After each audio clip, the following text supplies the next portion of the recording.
and add myself to the stage. Hello. What up? What up? Studio stability issues. Quentin said, no chance. Dash has another video for tomorrow morning. um, what are we betting on that? What are we betting on that? Also, if he's late, he's got to do a shot of, oh my Lord. What's up, Jimmy? I wasn't late. There's a delay in starting the software. Trust me, I was here. I have alarms set. TJ, what's up, man? How you doing? He, he said, "Oh my Lord." That is too funny. All right, Quentin, TJ, Jimmy, there's the link. There's the rub. There's the rub.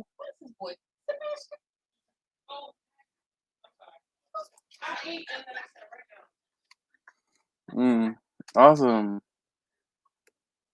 You just lying. You just telling lies. You can't hide money with your new fancy car and traveling all up and down the East Coast. What? What? All right, yo, we got a small jar that I'm going to pour out exactly half of.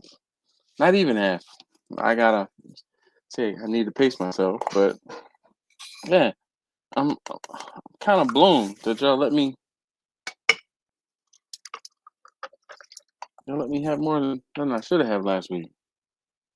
Cause,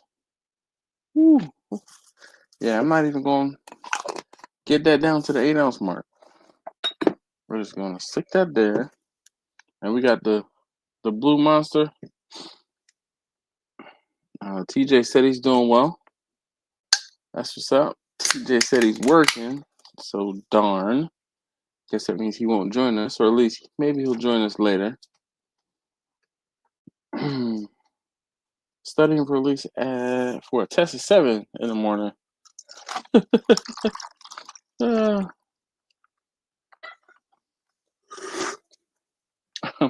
Are you proctoring the test or taking the test, Jimmy?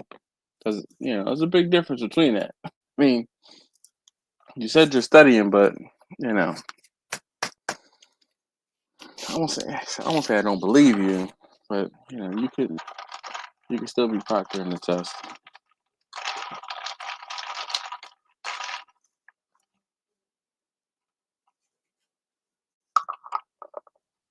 Oh, administered to you.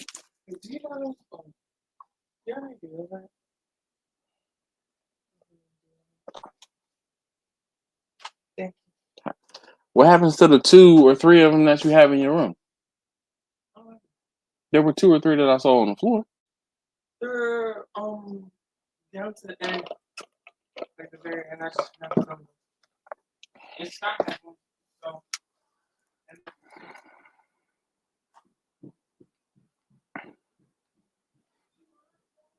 Yes. Good luck on the test. Glenn said he's from Baltimore. What up, Glenn? How you doing? Hey, yo, I'm Dash. From Philly, living in Baltimore. Whereabouts in Baltimore do you live, Glenn? Blind man, what up, Dave? How you doing this evening? He said, "What's up? What's up?" Hop up to my Canadian friend. Jimmy says he's having it administered to him. All right, that's what's up. Post-surgical exam. Ah, okay. That type of exam. That type of test. Now it's making sense. Smoking Rat said, "What's up, Dash? Howdy, all. What's up?" West Baltimore. All right.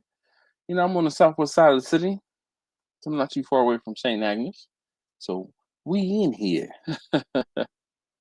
And between let's say Security and St. Agnes, that's a pretty big swath. But like between 40 and St. Agnes, most people know where 40 is. Yeah, most people know where St. Agnes is. So that's what's up. Sean, he said, "What up? What up? How you doing this evening, Sean? Hopefully all is well." So Quentin, I won't say Quentin is funny. He was saying there's no chance, no shot that I have a video ready for tomorrow. Um, Quentin, I'm gonna say blow your mind. I'm going to tell you, let you in on a secret. Not only do I have a video for tomorrow, I have a video already ready and on YouTube for Friday for my firearms channel. I have been grinding lately, um, grinding, taking, filming videos, not only just filming videos, but editing the videos, having the videos done almost a week ahead of time. The videos and I don't know. So Sean is somebody who I've reached out to and um shown some of my videos just because of some of the conversations we've had offline. And he's like, your ability to film a video and turn it around and get it up on YouTube is insane.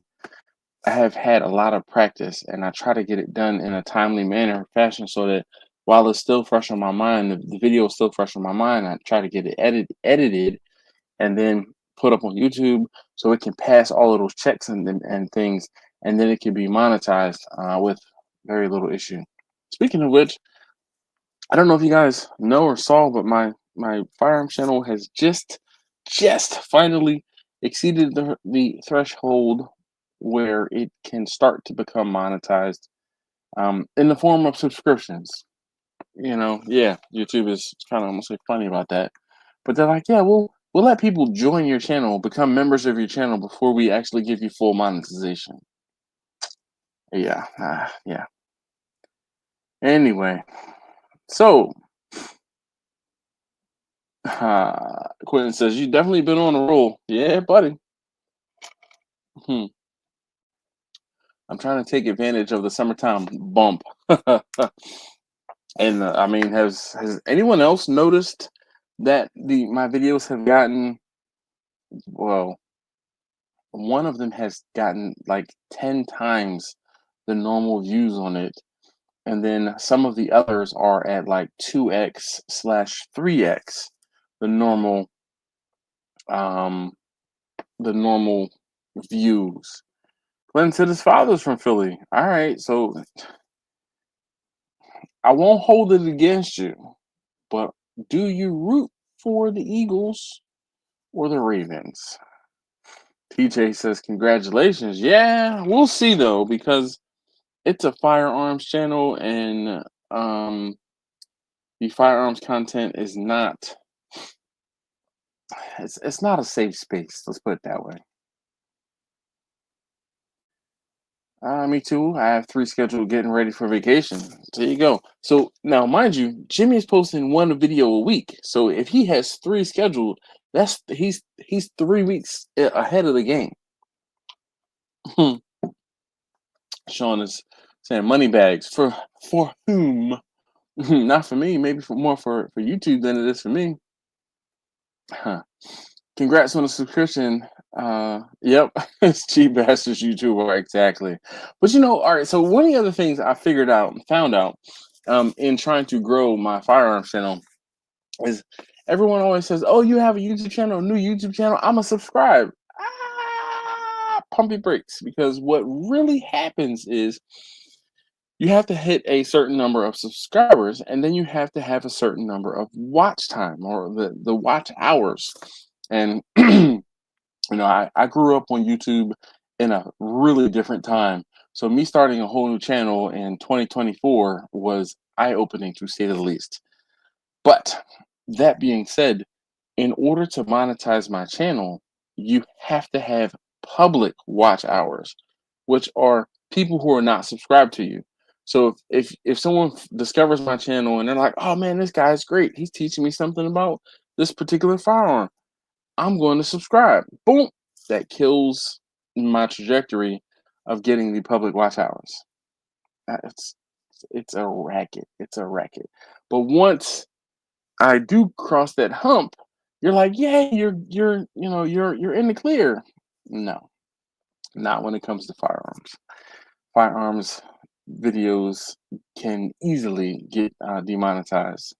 So that's why you see a lot of folks who are out there doing different things, getting sponsorships, getting paid other ways. So we shall see how it works out. How was the family reunion? It was fantastic. I really wish that there wasn't an hour and some change footage that wasn't in the video, because I would have made, I'm gonna say it would have made for better, like a more cohesive story. But I was able to, and that was the thing. I started the grill and I had the camera back a little bit, and I said, "Oh man, the camera is a little far back. I want to pull it closer to me to give you guys the best view possible." Because I didn't have the grill like the last time, where the camera was when I was starting the fire was the same place that I used on one of the legs of the canopy. But because I had the grill forward of the canopy, that wouldn't you would have seen like a lot of the canopy and not a lot of me, or a lot down onto the grill. So I said, well, let me move it to the corner. And when I moved it to the corner, apparently I didn't press record. So it was like I had a break low in my cook, and I was like, oh, let me just check the camera, make sure it's still working. And I go and touch it, and it's blank, and I'm like, oh, get the hell out of here. So when I turned it on, I'm like, oh my god, I still have, like, there's still a little bit of food to cook. So that was kind of it. All right, Glenn, I won't hold it completely against you that you're not an Eagles fan, but it is what it is. Quentin said, I would think that you looked at your metrics around any major holiday. You see bigger bump in views, people trying to figure out how to cook brisket and impress their friends. So, with that being said, Quentin, so let's look back at some analytics, right? So let's see, 2004. In 2004, the bump that I had in 2000, or excuse me, I said 2004, 2024, the bump that I had was in January. There was, and when I say bump, there was a day where I had a 9,000 view video, or a video that got 9,000 views, or collectively I got 9,000 views on that particular one day. Now, let's see, this is,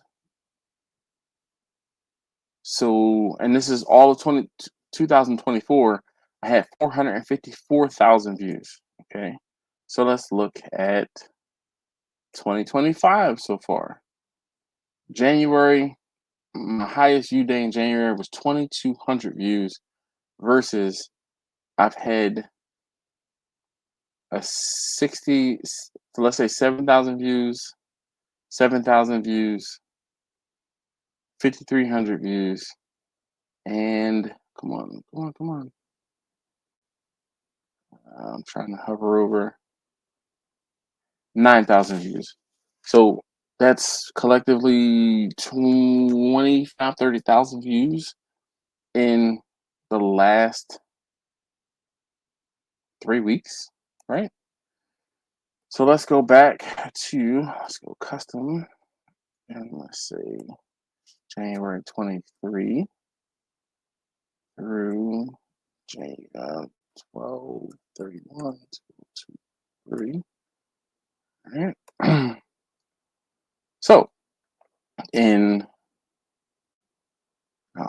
this is not right. Custom 23. 1, 2, 3, 1. Sorry, guys.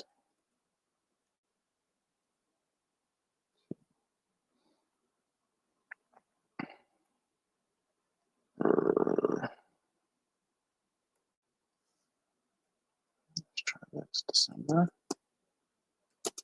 31. December 31. 2023. All right, perfect. Now we got it. All right. So Now for 2023, I had 400,000 views, and I had a few videos, a few days. So here's one in May, it's 3,000 views. Here's one in May, 2,500 views. One day in June, 2,300 views. And here's one in September, 2,800 views. And in December, 2,800 views. That still does not compare. And it's not in the same, say time frame. But let's see. 2022. 22. We'll apply that. So this was a good year.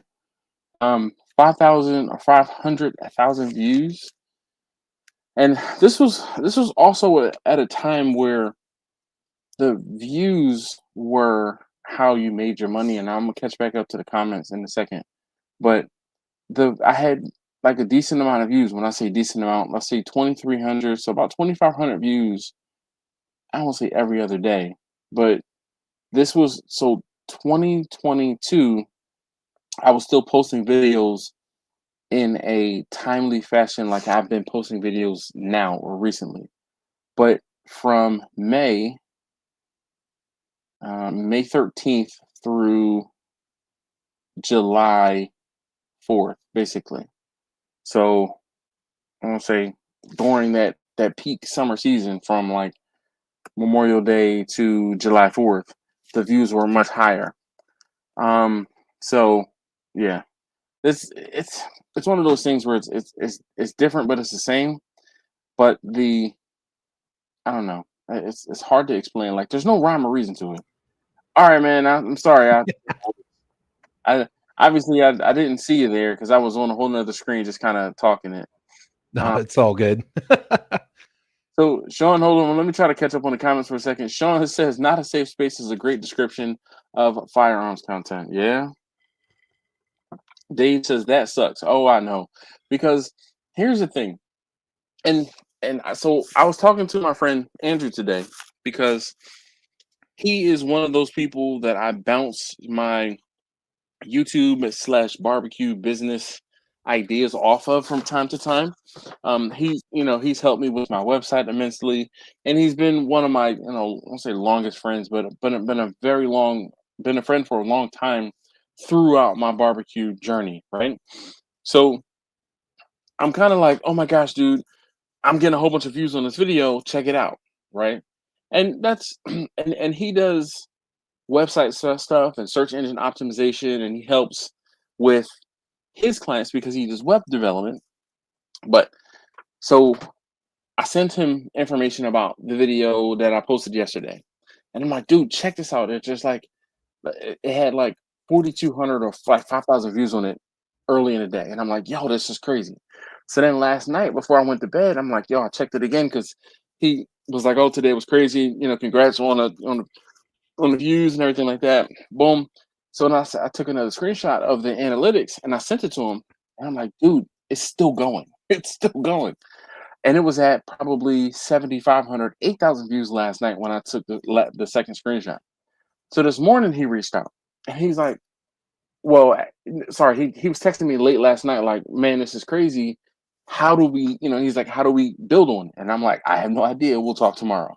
So he called me this afternoon and we're like, well, how, what was it? And he's like, I just went and watched both of those videos.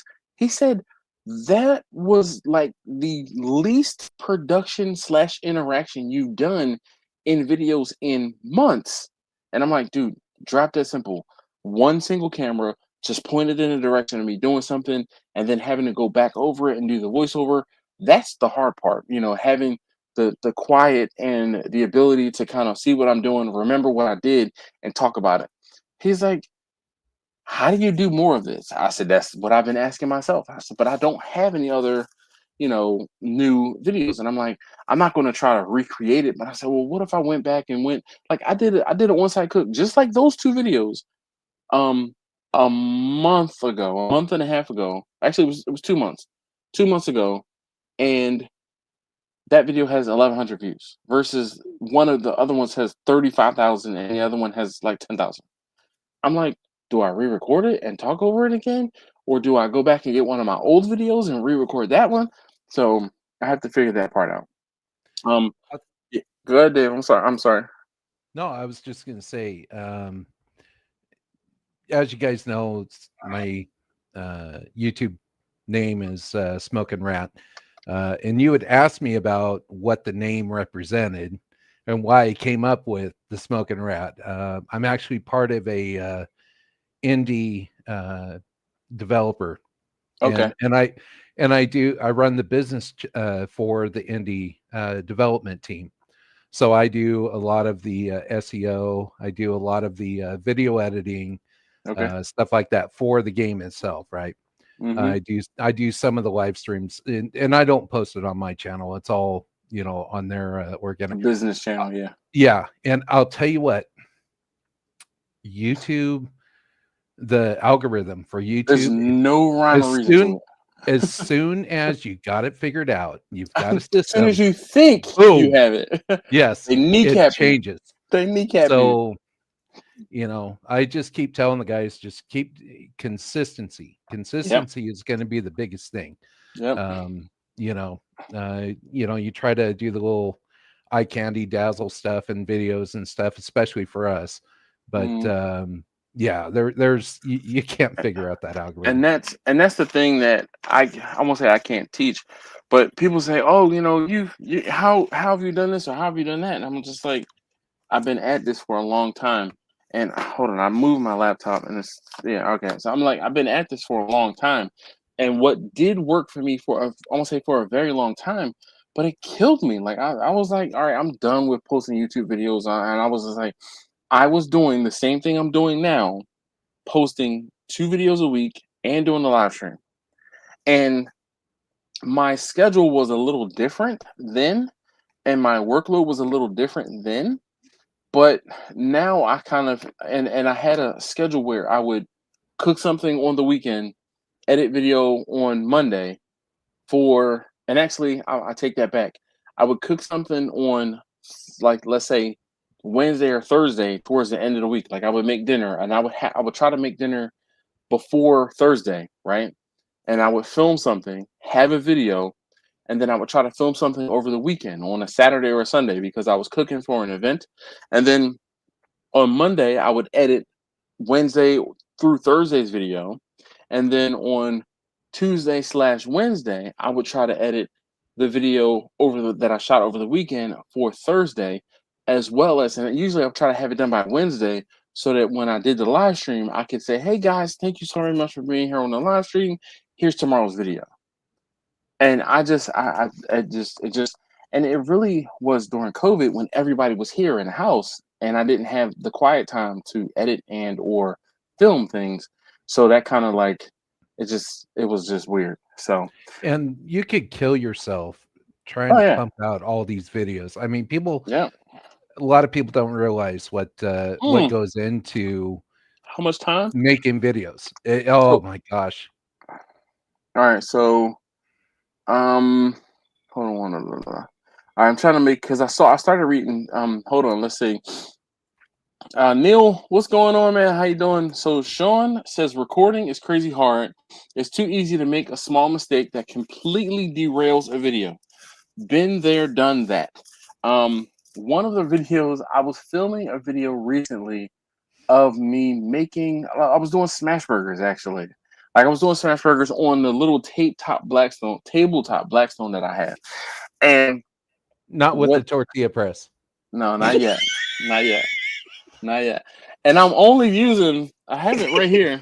Sorry, I I had to. ordered it. I had I to. know, because so truth be told, offline, Brian sent me a link to another tortilla press, and I'm like, I'm not trying that damn tortilla press. This is the one that I have because I can't find it. Two, I'm like, I have one. I'm not gonna buy a whole nother one. We're doing smash burgers that I might do once a month. But anyway, I was making burgers and I made burgers and brought them in the house. And then and I'm trying to think if it was I'm pretty sure it was burgers, but I brought them in the house and I toasted the buns, right? And we only had a finite amount of buns because it was like 3 buns from this pack and 1 bun from that pack, and I'm trying to like make sense with all of the burgers and I ended up burning the buns, and then having to kind of like double up on some of the buns because I ran out of buns. I was like, yo, when I burnt the buns, I was like, yep, this is done. I'm not nope, stop the track. Okay. This so I definitely stopped recording. So very easily, Sean, very easily things can get derailed. But then I'll tell you one of the other things, and one of my biggest videos from 2021 was a video. It was titled something along the lines of when barbecue goes wrong. And that video, because of the fact that I actually showed when I had a problem with my cook, right? And everyone's like, "Oh man, you've been doing this for a long time, but you have problems with your cook every now and again," and it was relatable, right? So full circle moment. That cook was for the same guy, Justin, who I did the family reunion for this past Saturday. Hmm.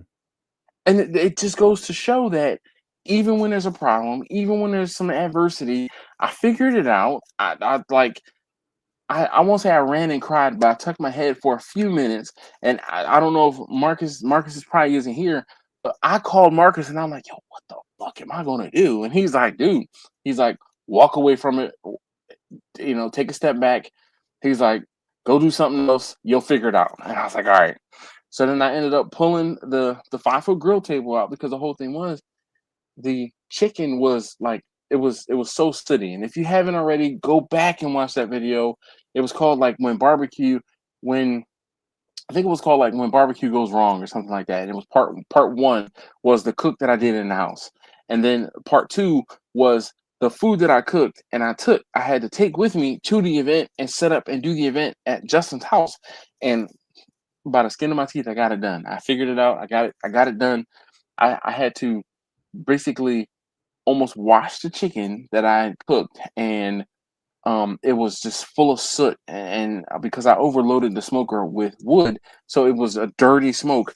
And I washed the chicken, seasoned it, and then threw it on the grill table and cooked. It was like a case or so chicken. And when I say turned it around, and his family was like, "Oh man, this is so good!" Blah blah blah blah. And I'm like, "Yeah, if you only knew." Exactly. I'm like, "Here's your lemonade." Oh shoot! I'm like, "Here's your lemonade." I dropped my drink. I didn't realize I had as much in it as I did. Oh darn it! Party foul. Party I foul. know. No, this drink. I Oh, don't. gotcha. I don't. No, I don't. I don't make those party fouls, man. I won't say it's against my religion. All right, hold on. Now I gotta get a napkin.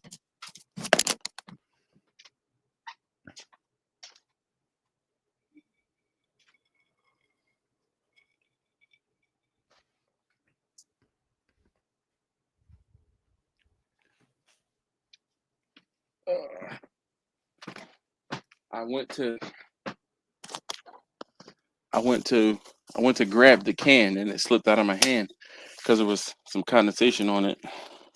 Yep, I got them out tomorrow. All right, so let's get back into this. So Quentin says very interesting, and I'm just gonna apologize now. It seems like I'm 15 minutes behind on the comments because I was doing that thing. Russ, what's going on? He says, "Hey Dash, hey all, what up, Russ?" I'm gonna try to clean up before. All right, how long does it take to? My man Taj. I wouldn't know, Taj. I have never been. Um, so Taj, you know my mom, right?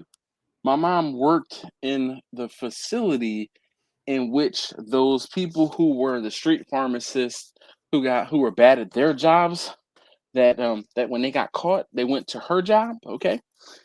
So when I was young, she told me she never wanted to see me at her place of employment, and that was enough for me to kind of stay on the straight and narrow. So I don't know. I wouldn't know. Not to say I don't ever want to know, but I don't want to know at this time. It hasn't gotten that bad. Let's put it that way. Quentin said, I know I watch yours and other channels just to make sure I have a solid plan on cooking items I'm not familiar with. Back when I first started doing them, hell, I even had to call you during, and he has. And that's one of those things where I'm not saying that everybody can call me, but my business is public. And if you jump through the hoops to find the information for my business and find just so happen to find my phone number, and if I'm available, I will answer a question for you. But it has to be respectful. You're not going like there's certain people like, how do I do X, Y, and Z? Say hi first. Tell me you watch my videos. Buy me a drink, damn near. All right, you're not just gonna. No, that's not how this works.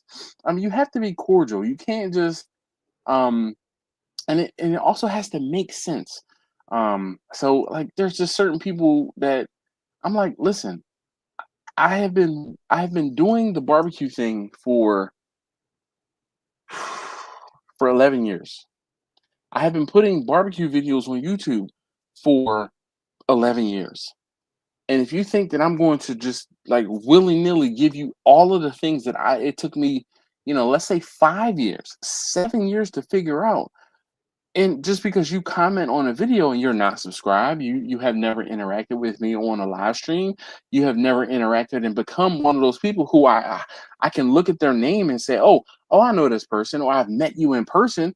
I want to say there's probably 50 of you that have gotten to that point where I'm like, I can look at your name and know exactly who you are, where you are, and like I can tell you something about you, right? And it's not you just telling me about what you see me do, right? I've gotten to know you as well. And those are the people where I'm like, oh, you need a hand, you need a help, you need some advice. I got you. Okay. This is what you're gonna do. I mean, Quentin has borrowed my equipment, like to the point where I'm like, damn, am I gonna get this back or what? But that's Well, that's brothers, man. That, oh that's my what that's what it boils down to. You guys are, you've he been he around the block a bit with each he other. definitely has. I mean, and he's never broken bread here, but I did go to his house and we drank and we didn't break bread, but I drove his car. I drove his car faster than he did. All right. So the first pulled pork cook and my sisters for the team. Yeah. Jonathan says, "What's up?" All right, sorry. There it is. Okay. We got some tech folks in here. He said, rock on. Hell yeah. Susie, what up? She says, hi, Dash and barbecue friends. Yes, this is family. Family, family, all right? We're going to change that. So, yeah. Um, da-da-da. All right, so Russ is asking a firearms question. He says, out of 150 rounds, I had 8 misfires or light taps, 2 failures to rack in my new Canik Meta it's MC9. Needless to say, he said, I'm not impressed. So, Russ, what I'm going to tell you is what I tell everybody else when it comes to breaking in a Canik. If you haven't already, if you haven't seen my videos on breaking in a Canik, load and have your magazines ready, dump the mags. When I say dump the mags, as fast as you can shoot them, boom, boom, boom, it will break in that pistol and you will never have an issue again. I'm telling you, I have even gone so far as a brand new pistol out of the box, factory, not even lubricated, no lube, no cleaning, no nothing, broken in with like 150, 200 rounds in the exact manner that I'm describing. Load up mags, run and dump the mags, never have a problem. Beat it, break it in, it'll be worry free. Or here's the thing, Russ, you can bring it to me and I will break it in for you and it'll be trouble free. Because when I say this is, I'm gonna say, my tried and true method to get it done. One of the things that I've witnessed and noticed that people who shoot canics for the first time have a hard time doing, and or when there are problems, it's never usually the firearm. It's typically the firer. And by what I'm saying is you have to hold on like a firm grip on the pistol. Okay. Those pistols are not won't say they're not beginner friendly, but because they have such a light trigger, you really have to hold on to them and, you know, tell it what to do, not the other way around. And like I've watched people shoot them and they're like, "Oh, it's not working." Well, you're holding it and you're afraid of it. No, you got to be like, "Boom, I'm we holding this out here and we're pulling this trigger with some purpose." So let's see. Quentin said, "If you cook more on the big green egg, you'd get 100,000 views a week." Not facts. Not facts. Let's see. Sean said, "I took my last video down because I made a terrible mistake. I was conflicted because it was getting views and it was like 1/10, but my error was messing with my head." So Sean, I've had those videos too where, and what I will do is I'll say something when I'm filming and I'll go to edit it out, forgetting that I corrected myself no less than 10 to 15 seconds later. And I'm just like, let this play out. Or I've edited a piece out, and then I'm like, so in the video that's going up tomorrow, I said, "Oh yeah," I said, "these ribs are taking a little longer than I anticipated. I started them off at 200 and I said 250 degrees, right? But in all actuality, I started them at 270. And where they were in the cooker, they probably were closer to that 250 mark because the probe is closer to the bottom of the smoker, which almost like gives it a higher, like a false temperature, but it gives it a little higher temperature than it is on the grate at elevation in the cooker. Hopefully you guys understood what I'm saying. Basically, where the probe is, it's warmer than where the food is a little higher in the cooker. Because of that, the food will sometimes take longer, right? So I said, all right, I said in the video, "Oh, I started the cooker at 250 degrees." And I'm like, "No, I didn't. I started at 270. Like literally 10 or 15 seconds later, I said, "Oh, excuse me, my mistake. I started at 270 degrees."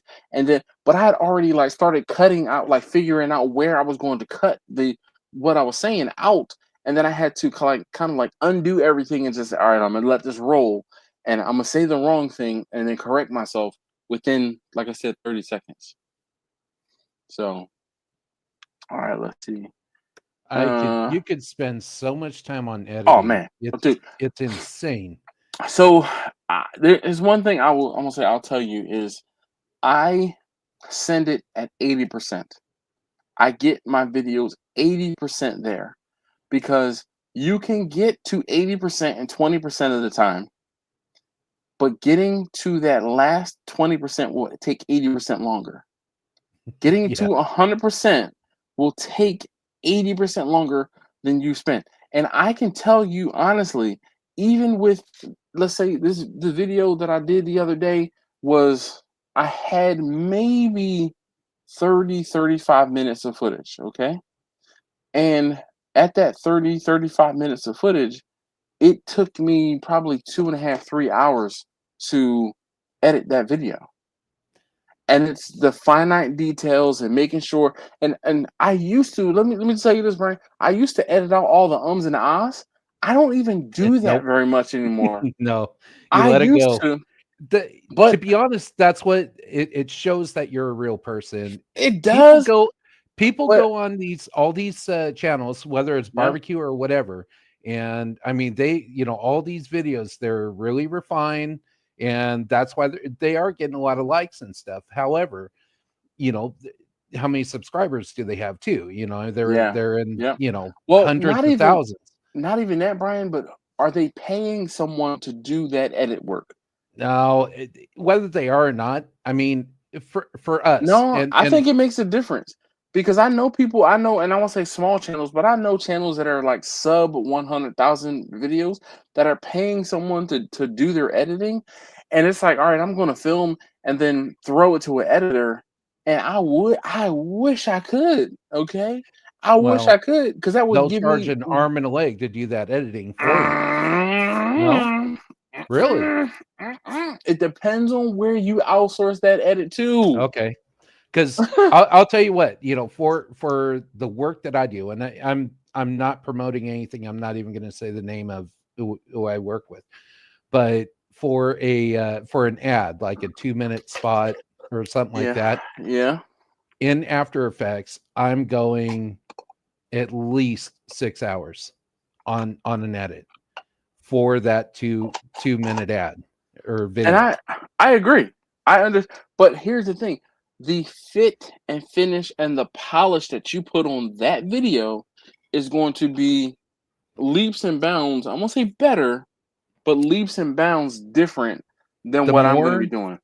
the more unique you are, the more Yeah. the people are going to Remember, either grab onto and embrace who you are or yeah. not, and it's just like with me watching your videos. I liked your style. I started What watching is your my videos. style, Brian? What is my style? You're real. Okay. No, bottom line. It's But that's like, the hey, point. That's this the is I try to be 100% real. I try to be authentic. I try to be who I am.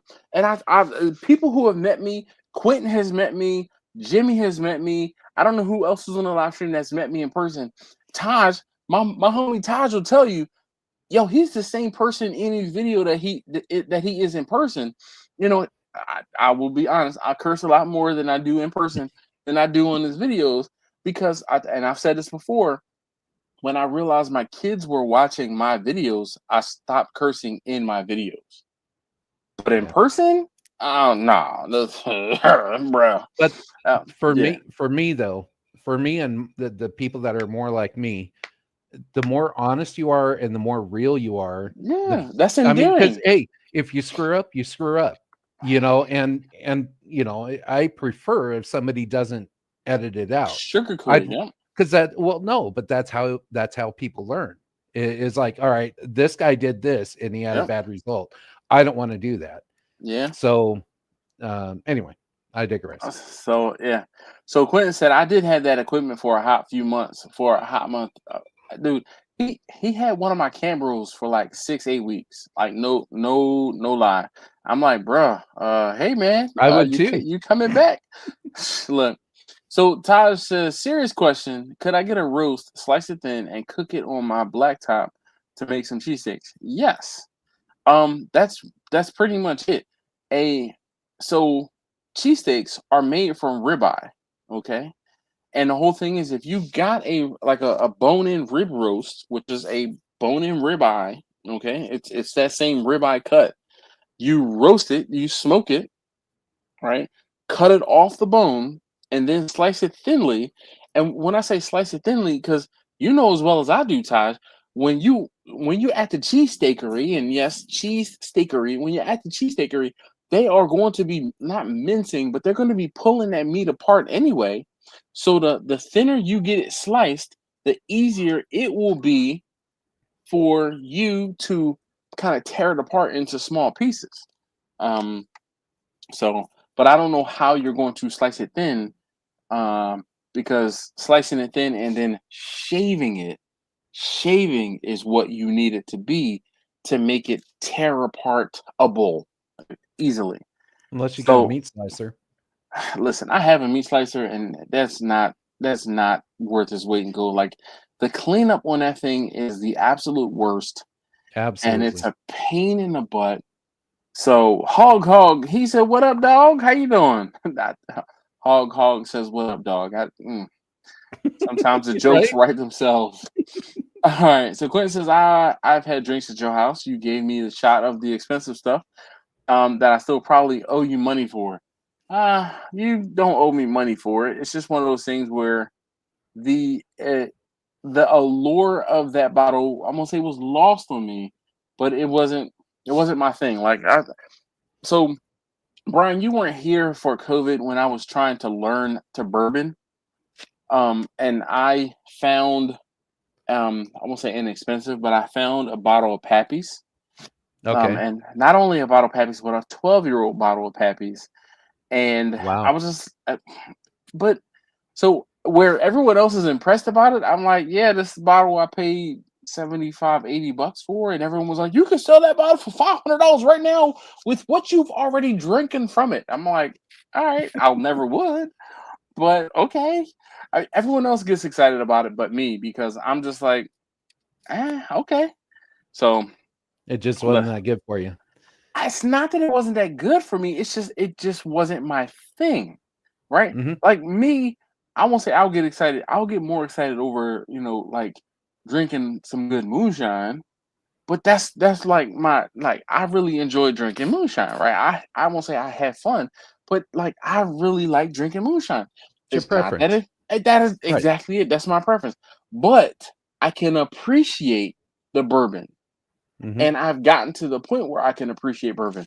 Like I won't say my new thing is trying to learn to cigar, but like when I go on vacation, when I go away, I'm like every now and again, I'm like, all right, I'm gonna buy a cigar and try to figure out what is the big deal. Where there's certain people that were like, I'm smoking one of these every single night. I'm like, I don't know about that now. But again, the same thing with bourbon.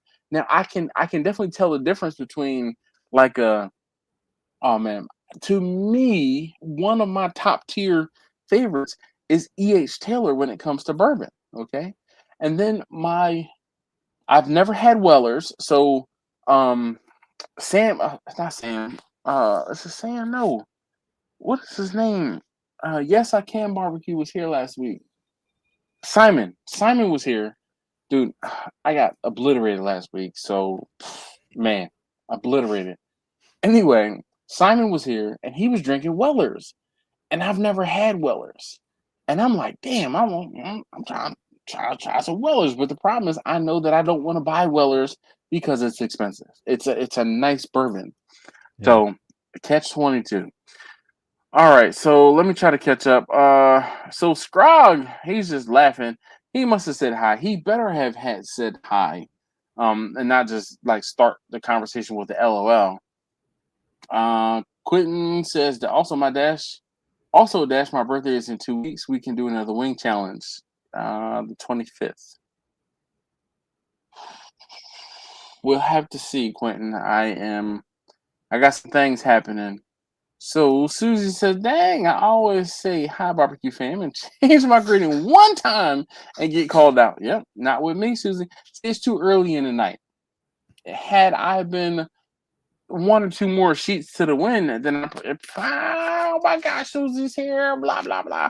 Nope, not today. All right. Plus, I'm still fresh off of a debacle last week, dude. I was on this live stream for almost 4 hours, and I swear I don't remember half of it. Um, Susie said, I don't know what emoji stands for, but it just looks cool. Okay, emoji is those little cartoon character smiley faces. Those are emojis. Limp wrist cause malfunction. See it 20 years in Marines. High firm grip will cure most feeding problems. There you go. What up, Steven? He says, hey, yo, Dash and family. Good evening. See, Susie? He said barbecue fan. You knew. As soon as I read that, I heard you chuckle. I'm like, yep, he knows where this is going. Let me try to catch up. Lou Calamatas. Hold on. Before we get Lou, George, what up, George? He says, "Good evening, good peeps." See that even that is acceptable, but just not like barbecue gang or hi barbecue folks. We are family here, Susie's family. Um. So Lou says, "What's up, Dash and Barbecue fam? How's everything tonight? Everything is everything." So there was a guy who used to be on the radio. His name was Michael Baisden, and that was his thing. He all the time he would say everything is everything. He also used to say when something was messed up, he said that's a frackanackle bull. So those are the two What? takeaways. Frackanackle bull. Kazoo tight. Pretty much. Listen, that was one of those things where I won't say if not he made it up. It was close to it. Sean says I won't even pay for Final Cut Pro, right? But see, and that's kind of all part of Brian. I'm sure is doing color grading and matching Everything. and this and that. And now I will do some. I won't say color correction, but I will brighten up some of my videos from time to time. That is the extent of the color correction that I do in my videos. Now, do you record in RAW? No, hell no. Okay. Hell no. All right. Well, hell no. because you could color No. correct Put- so much put- easier if it's raw. So I'm here's just the saying. thing. Sure, just say all you need to say, okay? I'm not there yet. But also you're applying LUTs to different, different settings and different. You don't use LUTs? No, not too much. Okay.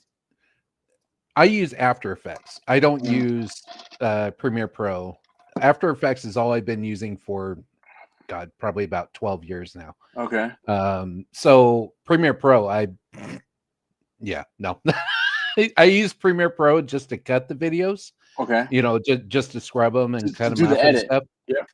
But everything I do is in After Effects because I'm just it's what I taught myself on, and I'm just proficient in it.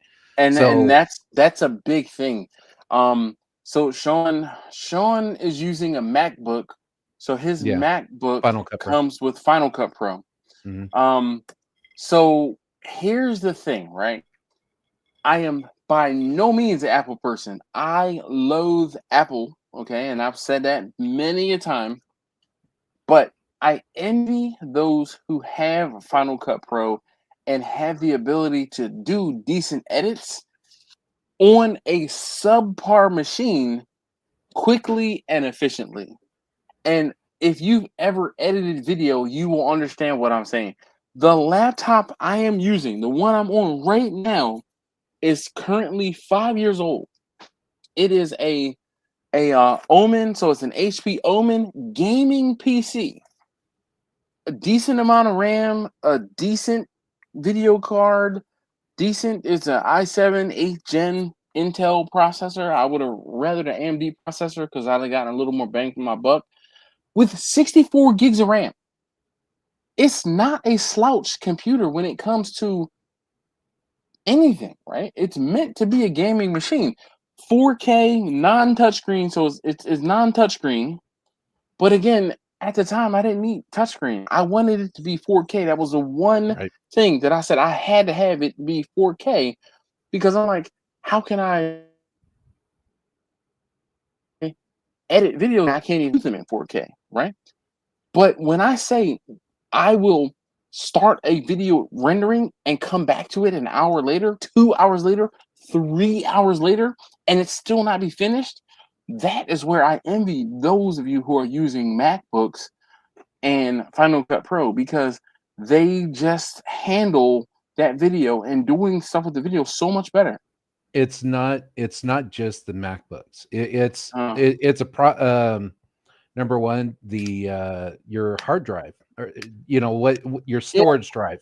Yeah. M.2s are going to, a fast M.2 is going to be your biggest thing. RAM is huge. RAM. Oh yeah. Right now I run 128 gigs of RAM in my PC, and it's not enough. Not enough. So I know one of the other problems I have, Ryan, and you when I say this, you're going to be like, yeah. So I have an external hard drive. Now my external hard drive is like 28 terabytes. Okay. So it's a huge external hard drive that I save all of my, I come in the house after I film something and I immediately plug in the SD card and I throw the video to my local hard drive, right? And I have a folder on my local hard drive that says, here are the Osmo Pocket 3 files. And there's the LRF, so low resolution files. Mm-hmm. There are MP4s, and then there are WAV files because I have a backup of the sound, right? So boom. Then I have my Action 5 camera, and the same thing. I have the LRF, which is the low resolution file, the MP4s, and the WAV files, right? And I put them in two separate folders on my external hard drive. The hard drive I have on my laptop is like 2 terabytes or so, right? But what I have found is it's faster for me to take the video and put them to the external hard drive right to the external hard drive, which is not like it's a super duper fast drive or anything, regular drive. But then I will render the video locally on my machine Mm-hmm. Absolutely. because what I have found or what I have had happen is there could be a interruption or the external hard drive will go to sleep in the Yeah. process of me uploading a video to YouTube, and it'll freaking take 3 times or 4 times as long as it needs Absolutely. to. So, I mean, and then again, there's no rhyme or reason as to when videos, and mind you, the videos I shoot are in 4K. By the time I edit them, they might be 4 or 5 gigs, right? And when I say I am running out of space on this external hard drive, I was like, oh, I'm good. Nope. My Yeah. No. external hard drive right now. So there was 20. Well, yeah, it was a 28 terabyte, 28 gig. It was a 28 terabyte hard drive. Now, mind you, and as a computer person, you'll understand this. My NAS, my NAS is 4 10 terabyte hard drives set up in like RAID 5, I think it is. Yeah, I think it's RAID 5. I Okay. can't, all right. So of the 4 10s, I have 3 10s that are available Storage. for Right. storage, right? So, of course, I used to call it, when I was teaching computer stuff, I used to call it the 93% rule that, if you have a 30 or let's say a 10 terabyte hard drive, you really only have 93% of that. You have 9.3 terabytes. Right. Look it up, do the math, blah, blah, blah. Anyway, with that being said, my NAS has 27. Let me go back to my NAS has 27 terabytes, okay, of total storage and is 9.8 terabytes free. My external hard drive right now has 25.4 terabytes available and 10.4 free. I am chewing through those terabytes at the tone of a gig, almost a minute of footage in shooting in 4K. And I'm Yeah. like, oh, I don't want to. I know I need to. I don't want to have to buy 4 more. Well, actually, in a perfect world, what I would really like to do is buy. And actually, I know I bought one. This is one of those.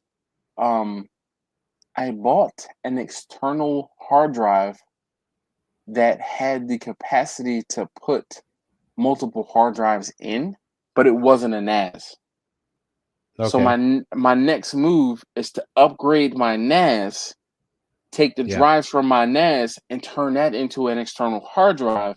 So then I'll have 40 gigs or 40 terabytes of external hard drive space, but then I have to buy a whole new NAS and 4 or 6 drives to put into the NAS. What kind of NAS do you have? Is it Synology? Currently, no. I currently have a Western Digital MyBook, Okay. but when I do upgrade, I'm going to go Synology Yeah. because I can Um, upgrade in steps. Now with the Synology, you could also. I know you're on a laptop, and it's an older laptop, like you said. 4 or 5 years old. I would either build a computer, an editing computer, or buy one. But building, I built my first the Oh man, computer I'm on right now. so Is the I used first to teach. computer I ever built, I used and to that teach computer stuff, and yeah. building computers was one of the things that I did. And I'll tell you this, and this is gonna tell you how my background. So my first NAS was, and it wasn't a NAS. I built a server that I used to connect to Hmm. and run stuff on.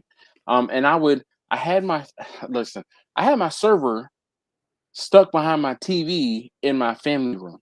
Okay. And Yeah. the problem was I had a software NAS set up, and the card on my NAS took a crap. Where I had, yeah, oh yeah, where I had it now, and here's the other thing too. I had it set up in RAID 1 or RAID 0, but it was JBOD. Okay, so Mhm. every hard drive I Right. had stuck in that thing Yeah. was storage. And at the time, I used to have, where I used to perform digital offsite backups of, whatever, right? Right. Well, I mean, at the time, that was the time. It was the thing, right? So when I say I lost double-digit terabytes of Of data, everything. Yes. bruh, I will not Yep. incriminate myself and say exactly what that data was. Okay. The motherboards nowadays, and you're gonna Yeah. Yep. spend the money on a quality Oh, motherboard. I'm a Not buy once, cry once type dude, man. all right. Always. So my motherboard was I built this PC.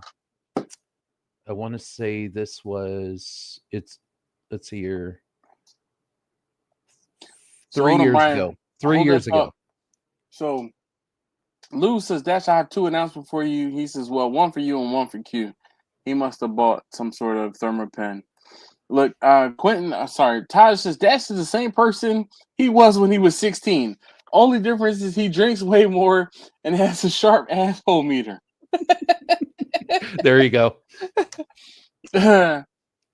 Let's see. Number one, I played Sharks and Minnows today. Oh boy, dude, my kids, my.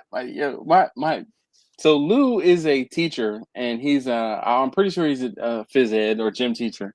So him saying he played Sharks and Minnows, I never played Sharks and Minnows when I was a kid, but my kids have played Sharks and Minnows, and they loved it. And number two, I bought another thermal pen, so I knew that where that was going. Let me try to catch up on the comments, Yeah. Brian, before I start talking more geeking out with you because you understand my language and we speak the same terms.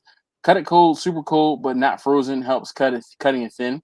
That's it. That's it. So Taj, that message is for you when it comes to cutting your ribeye to make it easier to slice. All right, let's see this. Russ says hell, or he says hey all. Don't forget. See, it was the Close enough, hey, right? it was the hey and all. It just ran together. Don't know how Hell, that happened. I don't know how that happened either. Um, uh, he said, don't forget to like and subscribe. Definitely. If you haven't already, please hit that thumbs up button. I'd greatly appreciate it. So Todd says, I was learning to bourbon. He said, LOL, that just sounds funny. But that was true, Todd. It was like, yo, we're sitting at home I'm gonna say all alone. We're sitting at home, and that was before I had my Moonshine Connect, okay? So I'm sitting at home, and all we're doing at home, listen, you can fake the front if you want to, but COVID created some extra drinkers. Okay, all we had to do was we were just sitting at home, not doing nothing. It's like, what we gonna do? Drink and watch Netflix, drink and watch TV, drink and watch the internet. But the drinking was always a constant. So I'm like, well, what do I like? I want to learn. You know what? Bourbon. There's people out here that really like bourbon. I want to learn the bourbon. So that was my, I won't say claim to fame, but that was my truth. Hey, I'm about to fire up a cigar, pairing it with some Bushmills Black Bush. So, one of my coworkers from the range brought a bottle of something to my house, and when I say it was like, "Ooh, this is so good," a bottle of bourbon, and I gotta find it because I don't remember. When I see it, the label, I'm like, "Oh, that was the one." But all right, listen. I know there might be other folks that want to get on. Oh, so he's like, yeah! These emojis, and yes, I posted these prior to the LOL. All right. All right. You were definitely, so teachers, you were definitely lit last week by the end of the live. He said he had a blast. Yeah. Listen, I had to go back to the end of the live last week and watch it. And I was like, ooh, do I take this one down? You're a funny drunk. Just saying. Okay. You're there's some people that are a bad drunk. Yeah. You're a funny drunk. Yeah. Dash and I aren't connecting tonight. It feels like a Philly Cowboy game. Boy. Victor says, where's the live stream link? Set up for tonight. I'm wearing pants. You know, it's so funny, Victor. So Boy. so he was in his boxers one time, and I'm just gonna let it be, let that be. So what's funny is before I started the live stream, I said I need to put on shorts because if I have to go pee, I'm going to, I'm not pulling the Victor. I put on some shorts. So Damn. yeah, yep, it is a thing. So Keon, so what's up, Dash and Barbecue fam? Susie. Mm-hmm. Yeah. Look, let's see. Quentin says MacBook does not come with Final Cut Pro. You have to pay for it. It does come with iMovie. Okay, all right. So I apologize. See, this is where my ignorance of Macs resides. I don't even know it didn't come with Final Cut. Nope, that's not my thing. Grumpus, what's up? Grumpus says, "Hey, Dash and everybody." Yes. Oh my God. Grumpus says, "I rendered 20-minute video in 6 to 8 minutes on my PC, but I know as well as everyone else knows." Grumpus's PC probably cost as much as my brand new ID4 did when I bought it off the lot. Right? Grumpus does not skimp on anything. Have you seen Grumpus's video setup? I mean, like, even during the live streams, his camera is crispy as a brand new $100 bill. His audio is impeccable. Okay. So him saying he renders a now, all right, Grumpus, are you rendering in 4K or 1080p? 720. 360, all right? Right. No, 240. 240. 240. Yeah. Victor asks how crabbing has been for Quentin. Yeah. Oh man. So non-writer says upgrade to it's Petabyte. Look, and we Petabyte. both are the same. It's petabyte, okay? All right, so dude. So this is one of those things, right? That it was kilobyte, megabyte, gigabyte, terabyte, Petabyte. I don't know what's after that. I don't no, even want to imagine. after a petabyte, it wasn't Quint. Wait, it might have been Quintabyte, Quint. wasn't it? Yeah, Quintabyte. It I was think it so. Quint? I could be wrong, but I think so. Hold on. What is the next jump after a peta? No, it's terabyte. No, it's teraflop. Petabyte. No, it's teraflop. No. Yeah. It's teraflop. Did you search it? I'm looking. All right. I don't What believe comes you. after terabytes? All right. So let's start with the basics. There's bytes used to measure data, blah, blah, blah. Megabyte, gigabyte, terabytes. By the way, you can break down the data, yada, yada. Consumptions, the synthesized system. There are petabyte, exabyte, zettabyte, yottabyte. 1 yottabyte can be Yoda. Yep. Well, what's after yottabyte? Two proposed names for the next level are hellabyte and brontobyte.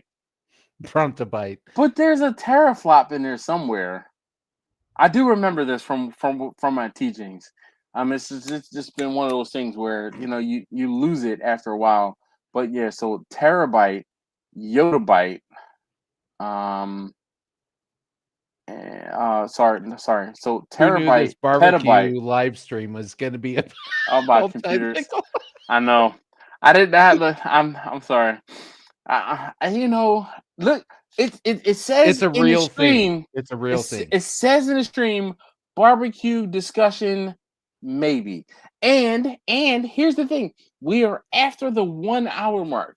If you know anything about my live streams, the first hour I try to talk about barbecue, and then after that first hour, it's like, all right, I'm 1.5, 2 sheets to the wind. I'm still distraught about that damn hot dog that lost it. Okay, I'm just saying.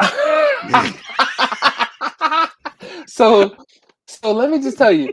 So as you were talking about how I don't edit things out. That was what came to mind, where I was like, I could have just edited out that I dropped the hot dog, and I didn't even drop it.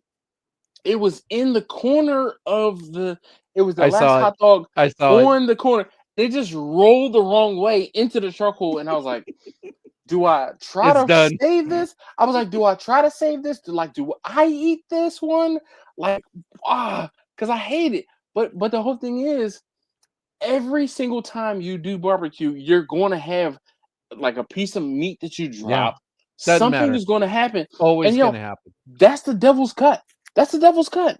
When you have your liquor and you put, liquor into a cask, you're going to have loss. That's the devil's cut. And that's how I feel about when I Yeah. lose a hamburger. And where is oh my gosh, why can't I? Oh, where's Chris from? Where's Chris? Because Chris called me out on a video where I was like, yeah, this was 64 burgers, blah blah blah blah blah, or 80 burgers, blah blah blah. He was like 63. He's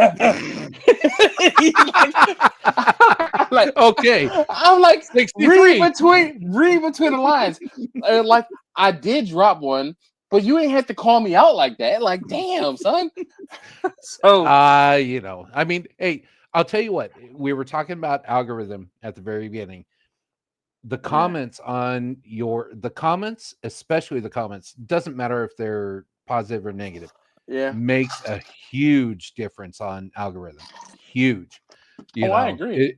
It's like some YouTubers will actually delete the negative go comment. Go out of their way in the video to piss a certain group of people off, so that they do comment. Yes, absolutely, because it will helps. boost. Well, I don't know if it still does now, but it did. It does. So, all right, look, Brian, I'm gonna need you to hold down the fort for a moment. I took my water pill a little too late tonight. Oh, damn. I am. This is uncommon for me. I'm gonna get up in the middle of the stream and go pee, because usually I'm rock solid, but I'm gonna go pee. I'll be right back. Go for it. No, yeah, I would play. There's a. I won't say there's a thing, but we've had a pee break polka. Do you want to hear the pee break polka? No, thank you very much. All right. So I'm just going. I'm gonna mute my mic, and you have the floor, and you can talk to the comments, and then I will catch up to the comments when I get back. All good. So I don't know where we are in the comments itself, but anyway, I'm just looking at some of the comments that we've got right now. Yeah, thanks for saying no to the music, Brian. Yes, I appreciate that, Q. My sentiments exactly. But no, I'm just been following Dash here for, I don't know, probably about 6 months now. So I'm kind of new to his little group. I've got to see a lot of you and stuff, and I figure I jump in on the live streams just like Q does and some of the other guys. So but I don't know, I'm a big fan of barbecuing, and I really appreciate the community that everybody has here. Been barbecuing pretty much my whole life. My dad and I did catering for a while. I was in high school. I hated it. Not a big fan of catering. A lot of sleepless nights. So, as far as getting everything prepped, we had a big barbecue that we had built for us, and it was only 3.5 feet wide, but 7 feet long, and it had a 2-inch stainless steel skewer rotisserie that we did whole animals on. So been barbecuing for I swear, Dash, let's get you back on the. My hands are glistening, so you can see that I washed my hands. Okay. I was going to say, I hope that's you washed your hands and not something else. I didn't want to go there, but hey, Okay, I'm drying my hands on my t-shirt, just so. So Victor, this is Salmon Claus here. What's going on, Victor? Nope. Uh-oh. Victor's Yeah, no audio. No all audio. right. So hold on. While he figures that out, I'm gonna try to catch up. So Taj says, okay, it's after 10, so everyone, I shoot off my AR-12. I set the carbon dioxide sensor in the range. I go through 40 rounds. How can I avoid this? You can't. Shooting shotgun shells is just going to make a whole bunch of I won't say unnecessary, but if you are shooting off 40 rounds of 12 gauge, there's a problem because after 10 or 15 rounds, there's like that's enough. Riot contained. That's enough. That's enough. Grumpus says, why not zip the complete folders once uploaded to YouTube? Because Grumpus, I have a horrible habit of talking about previous videos and then going back and calling on the previous videos. So that would mean that I would have to zip the file, to unzip the file, to then get the footage, to put it to the video, and then zip it back up again. So I just leave the files and footage where it is. All right, so we lost Victor, and I was gonna say I'm gonna kick him off. Yeah. Quentin said actually going this weekend for sure, unless the thunderstorms ruin it. But I'll be down at the Navy base all day Saturday, Victor, fishing and crabbing or dodging rain and lightning. So it's funny you say that, Quentin.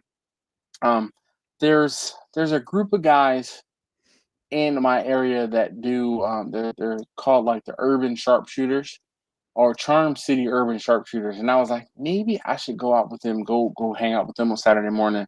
They're having an AR event, and I was like, maybe I'll go hang out with them.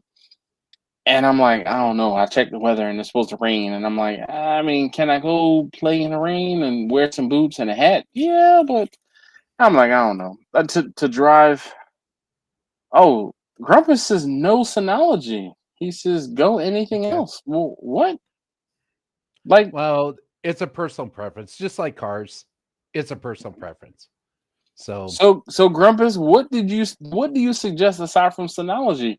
I've seen Synology. I think it's Greenworks or it's Green something, and then I have currently a Western Digital MyBook, but the MyBooks are limited in like what you start with is what you end with. With the Synology, I do like the fact. Oh, what about There's another one. It's like MyNAS or something else. there's a lot of different NAS systems Oh, I out there. know. It'd be something to look into for sure. I've Yeah. always ran NAS, Synology, sorry, Hmm. Synology NAS. So I mean that's just me, kind of old school, but Yeah, I you know, wish I'd you use yeah, what's best for you. U Green. That's what the one I was. All right, so here we go. The 10 best NAS servers. This is GMK Tech, TerraMaster. This is part of the problem. TerraMaster, Ugreen. So Ugreen is one of the ones that I saw. Asustor, Synology, TerraMaster, QNAP, Buffalo. I've had Buffalo drives QNAP. before. Buffalo. Oh, come on. GMK Tech. Yeah. It says so a GMK Tech NAS, blah blah blah. I don't know. Mm. But I've Synology is up there. Like Synology is top 5. But Ugreen is one that I've seen before. And when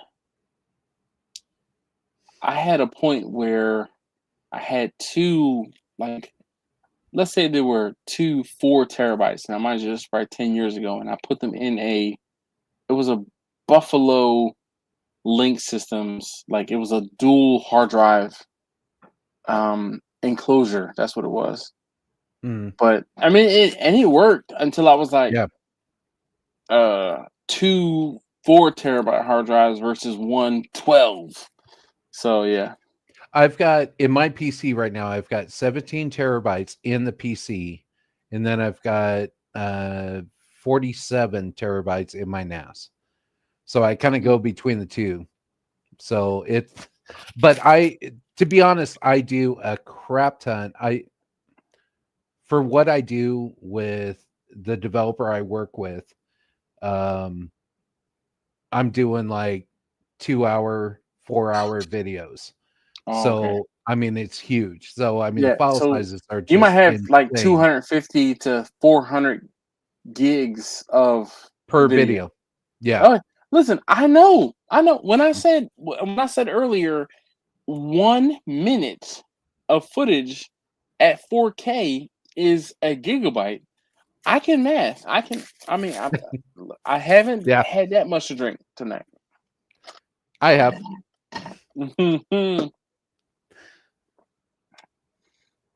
Look, hold on, time out. I have It to. is written. I had no. See, it went over your head because you don't understand the depth of this comment. You don't understand the depth of this comment, and I want to take the time. Now, are you a hip hop fan? Me? Yes, you. Death metal. Death metal. So then you don't. I won't say you don't understand this. Grumpus and Victor. Can you hear me? Grumpus, yeah, Yep, we can. we got you now. But Okay. before Grumpus and Victor say anything, I really have to make sure you understand the layers, the depth of this comment. As a hip hop head, okay, Nas is a rapper. Okay. Okay. Nas is a rapper, and one of his best albums was called It Was Written. Okay. Nice. So the layers to this comment, yo, Steven.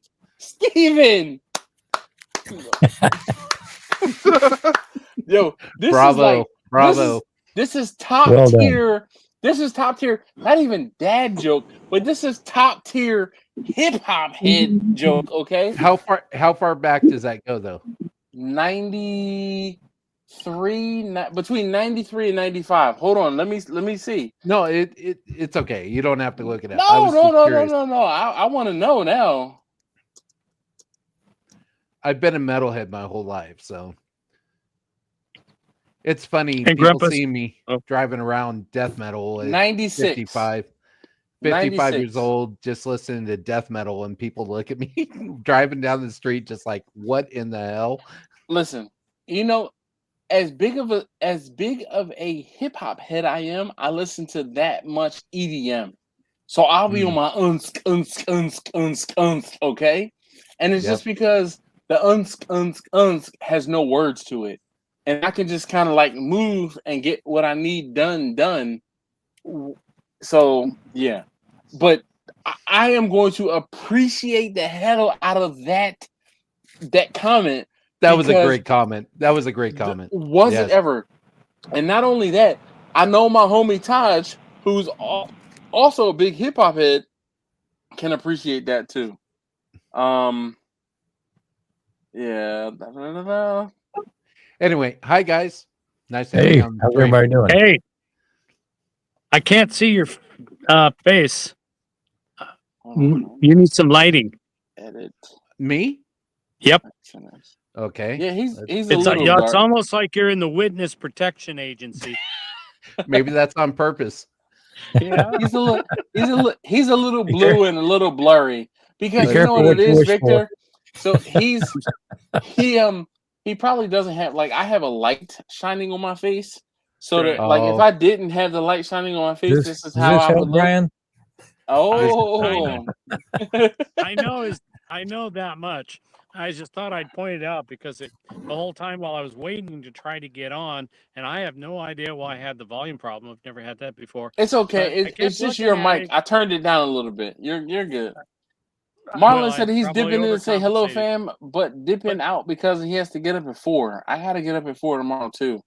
But But anyway, it was just always so damn funny because it kept looking like one of those commercials where they're giving away information that they're not supposed to, and so they're in the witness protection. And yeah, I can't see his face. Right? Plus my eyes are bad. Hey, I'm This month- incognito. I'm incognito. There you go. And it's nice to see Grumpus. My eyes will be working better by the end of the month, but what kind of a Hawaiian shirt we got? Oh, it's just a white shirt. I can't make out the print. It's not just a Hawaiian? little this and a little that, like a Hawaiian shirt. Okay.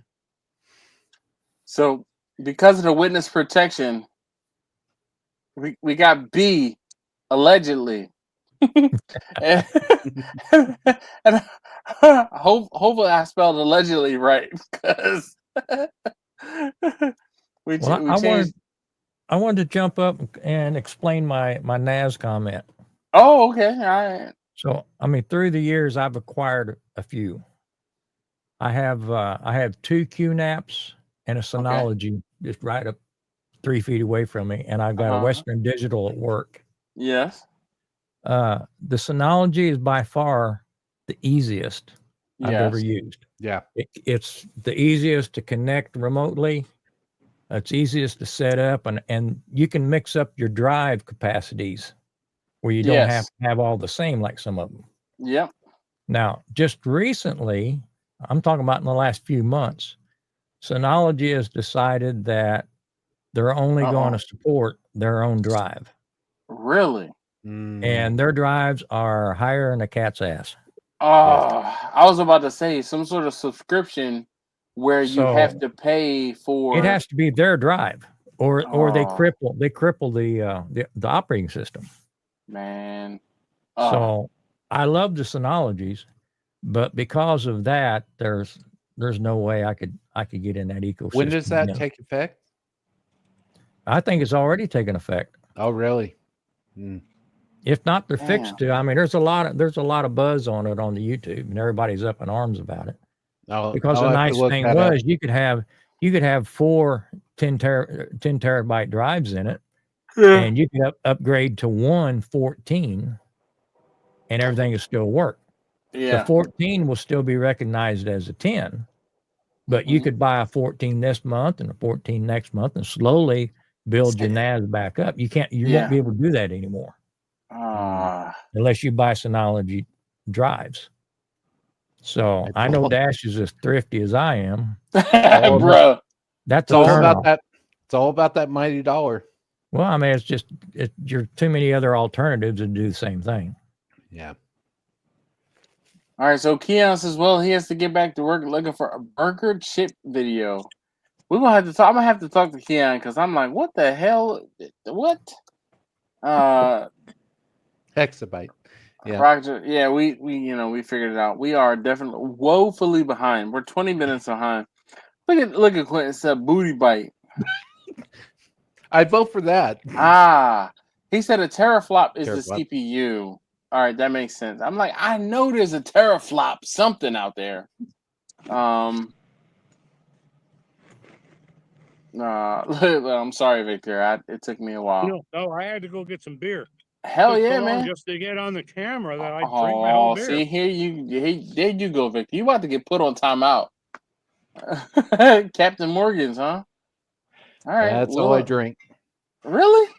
Yeah, that's all I drink. Cheers. No. Hold on. So wait, Victor. He said this meant "f you," but a little smaller. Is that what that was? Is that what meant? Or in private? This means this, but for those who don't deserve the best. Okay. Hey, I'm willing not to deserve the best, but cheers anyway. And I told that to a Canadian one time, and his answer was, "Is it this, but in metric?" Loved it. Yeah. Loved it. That's great. What up? So, it's funny. I must have talked Chris up because here he appears when I was talking about him earlier, and I am still woefully behind. So like he said, I remember that. So as I was talking about him, he's like, oh yeah, I remember. Yeah, Dash we were is a chatting fun. it up. You've Look, been behind on the chat. Dash for a is while. a fun, funny drunk. Yeah, I am. He's even Look. funnier when he's a sleepy drunk. Oh my God, bro! Listen, there are times when Have you? All right, question. True question. Yes. Have you fallen asleep while you were on live stream? Yes, That's definitely. Oh my God! Definitely. The only reason we show up. Yes. Luckily, That's the whole. Okay, I get it now. I get it now. All the rest of us were still having a show. Have I? Yo, listen.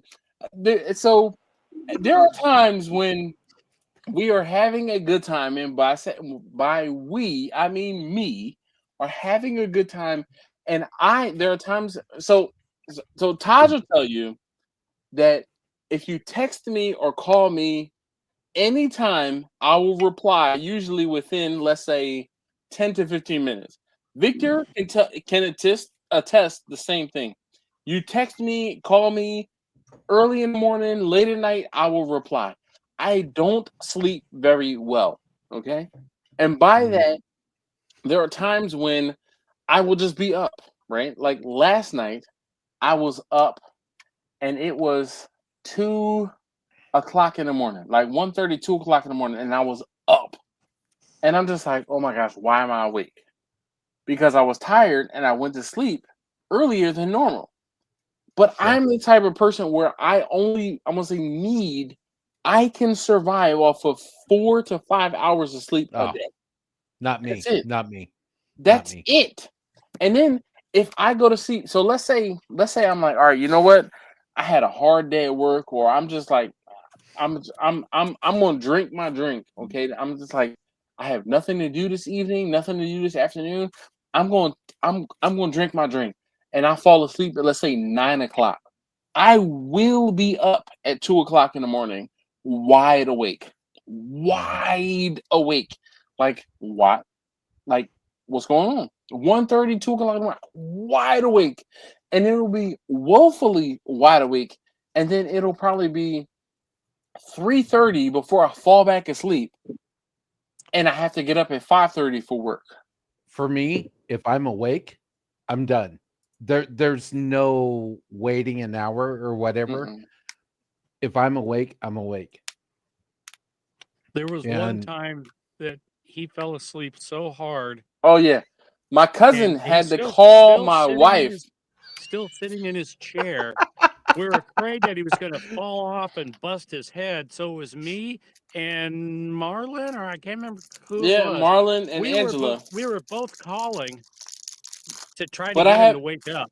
I had my phone on Do Not Disturb. So my cousin, Brian, don't laugh at this, dog. I get it. I get it. My cousin called my wife, and my wife doesn't answer her phone. But because she called 2 or 3 times, my wife came downstairs like, why is Angela calling me? And I'm like, I was asleep. Deer in the headlights. Yeah, right. And they're getting an absolute kick out of it because they're like, ha ha ha ha ha. Actually, we were having a pretty good show going. So in that respect, you weren't necessarily needed at the time because we were having all kinds of fun. He woke up and run it all. There you go. Damn, Rubbers. The main question, did you continue the stream? Yes. Yeah. I don't remember it lasting that much longer. It wasn't, but I did continue to stream. So technically, yes. Did we stay on for much longer? No. That's a true light. Go ahead. You've been on better part of the show. So oh my gosh, yeah. I mean, like probably 3 hours in, and I fell asleep. Now, so here's the thing, Brian, right? So I used to get up and go to the gym in the mornings, or I'd get up and do different things. So there were times when legitimately, now, mind you, I start the live streams at 9 p.m. Eastern. And at 9 p.m. Eastern, if we're going for 3 hours, that's midnight. Okay? Yeah. And at midnight, after being up all day long, and after, having some fire water, even if I've had energy drink, I'm going to fall asleep. I'm tired. Yeah. And that was one of those times where I was just like gone. Yep. Done. And the whole thing was they were concerned, like, oh, just like Victor said, he's like, oh, we don't want him to fall out of the chair. I've seen enough fiends in Baltimore. They don't fall over. Okay? They don't fall over. Yep. All right. But so they were talking amongst themselves, and Angela just so happened to be on the live stream. So Angela's my cousin, and Angela called my wife. And the whole thing is, she's like, my wife, God bless her, but like every now and again, I'm like, ah. So Angela called my wife, and my wife doesn't answer the phone. So she kind of like I won't say she let it ring, but she's like, why is Angela calling me? Not answer the phone to find out what Angela wants. She comes downstairs, it's like, why is Angela calling me? And I'm like, oh, hey.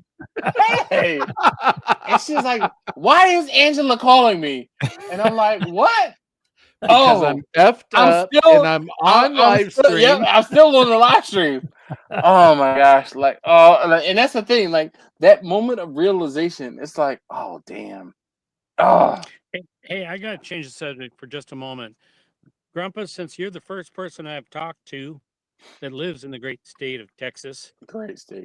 How has the flooding been affecting you and people you know? Yeah. It has not affected me. It's about 300 miles, 350 miles south. I'm gonna say east. 3 hours south. I'm sorry, northwest of me. I am so sorry for everything that's happened. I wish it's northwest everybody of San Antonio. I understand some of the flooding has moved into New Mexico. New Mexico's got hit hard too, also. Yeah. So, well, I'm glad to hear you. Yeah, it's pretty devastating. It's a bad situation. Yeah, then there's so that area floods on a regular basis, but that river never comes that high. So even though whether they got warning or not, nobody expected 30 feet wall of water. Well, and it rose 29 feet in, they're saying about an hour. No, 30 minutes. I watched a video that was 35 minutes long, and it showed the water as it started, and it was slapping the bridge by the time the video was over. And that was, I think they said that was 28, 29 feet. Oh my God.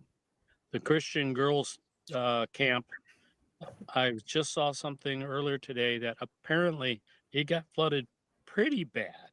Oh yeah. About 40 years ago that it was almost a similar story. 87, I think. They had another flood. Wasn't quite as bad as this one, but it was pretty bad. Okay, well, I had to ask you because no, we're high and dry now. We've gotten a lot of rain, but where I live, my particular house, I'm pretty high and dry. It would be a biblical flood to get me. Yeah, my thoughts and prayers for everybody out there. That's crazy. Agreed. It's insane what's happened out there. So I know some of you guys haven't been on my channel long enough to have seen this video. But if you go back to 2018, Memorial Day weekend 2018, I put up a video of flooding that happened here in the area that I live in Baltimore. And the flooding in Texas was eerily similar to the flooding that I had here in Baltimore, where after watching people comment on we're going to save money by not sending money to the early detection systems. We're going to save money by not putting money into this early warning system. We're going to save money by not doing this maintenance item. That's exactly the same thing that happened to us in 2018 here in Baltimore. And I like watching videos of these. Now, granted, the flood waters were not to the same extent. We didn't have as much rain and a 29-foot variance of water. But the problem was the culverts and the storm drains and everything else in this area were not maintained and cleaned out, so the debris made the water rush up onto the surface street. Yep. And when it rushes up onto the surface street versus going under the street into a culvert, there's a problem. So we've had a few of these 100-year floods. So we've had almost 3 of them in the last from 2018. So 7 years, 8 years, 3 of them. So I can completely empathize and understand the gravity of the situation when it comes to flooding, because I've personally dealt with it numerous times in my time of being here in Baltimore. But So- there's also the point that, you know, when you're in an area like that, you get You need to warnings be. all the time. You need to know. Well, You get well, warnings so- all the time, and when it happens, you're looking at 10, 15 feet of water, something like So- that. You get numb to it. Grumpus, I'll and tell you you. ignore. I'll You tell ignore you. the warnings sometimes. I'll tell you this, Grumpus, and I was at a meeting less than 2 months ago in regards to that, right? In regards to the crying wolf, okay? Every time there's a rainstorm or every time it rains, they say this could potentially be a catastrophic flood event, okay? Mhm. And you know, just like you said, crying wolf, and you're like, oh, whatever. The last 2 times, last 3 times, the last 4 times, but every year, and this has been again in the last 7 years, 3 out of the 7 in that Memorial Day weekend when we've had that rain, it has been one of those oh shit moments. Like seriously, Yeah. seriously. Exactly. The whole thing is, I am one of the people who have kind of put it together because I've been going to the meetings for 7 years. I've been going to the flood mitigation, strategy type things, because I'm like, yo, even though my home is just barely in a floodplain, I have to pay for flood insurance. I have to do this and I have to do that. So I have a vested interest. Now, one of the problems that we've had in my area is, and some of the problems in Texas, is they allowed houses to be built in the floodplain. They allowed Exactly. to be built in the floodplain because no one told them that they were in a floodplain. And because no one told them that they were in a floodplain, they didn't have the proper insurances, and they didn't have this, and they didn't have that. I have dealt with that, and I am lucky because the biggest flooding that we've had, it didn't affect me personally, but it affected the houses. Like if you see me doing the video and you see row homes behind me, it affected all of those row homes behind me. And just because my house is built on the highest portion of my property, my land, I didn't have a problem. But everyone else who is in that video, like all of those videos we heard the fire detector from somebody else outside, all of those row homes that were affected, almost every single one of them. We've got an area down here that is for catching the heavy rains. Yeah. And years ago, you couldn't build any houses around it. Yeah. And somebody decided to zone it so we could build some really nice houses, and a lot of politicians lived there and things like that. And when Hurricane Harvey came in, the water was contained, but it was rising. Mm-hmm. And in order to save those fancy homes, they opened the floodgates and blasted everybody downstream. Yeah. My boss had 7 feet of water in his house. They bulldozed it over, and he was in a nice neighborhood. I mean, where the old money's at. Yeah. And it's just, we bring a lot of this stuff on ourselves sometimes. Well, and you gotta look at the incentive reason for why that happens. And I'm familiar here, and I'll tell you guys my story where I live. The primary reason is, yes, they not only want these lands that have been farmlands traditionally, which was all right if they flooded, and they know that they're going to flood, but they're looking at as in, look at all the money we could make on taxes. Of course, up front. And that's not a conspiracy. That's the honest truth. Where I live, I'm not worried about hurricanes. But I live on the Cowlitz River. One of the tributaries of the Cowlitz River is the Toutle River. The Toutle River is the river that comes from St. Helens, and the Cowlitz River, its headwaters, is the Cowlitz Glacier on Mount Rainier. I live downstream of 2 frickin' volcanoes. And for those of you who are old enough or have seen the videos of what it was like, the river you see all flooded out with logs and crap, that's the Toutle, and I live downstream from that. So right now we've got a serious problem because our flooding for our lower lands through this stretch, I'm only about an 8-minute walk to the river. And I expect it to flood once or twice a winter. Not where I am, but all 9 of my 10 acres will go underwater. And that's because the Corps of Engineers are overdue for dredging the river from all the St. Helens ash that has come back down during all those years. And so if we don't get money for it, and I don't think it's going to happen in the next 3 years, if we don't get money for the Corps to do that, the risk of my land getting flooded is seriously high. Just goes up every year. All right, so let me catch up on the comments real quick, or try to at least. So Taj says, I know, right? So whatever. Taj says that Nas comment, he said bars. And so let me see. Russ, well, we were talking about the failures. So he said, let me just say that this same Olympus doesn't have failures with my Glock. It doesn't, because the whole thing is, and here's the exact reason.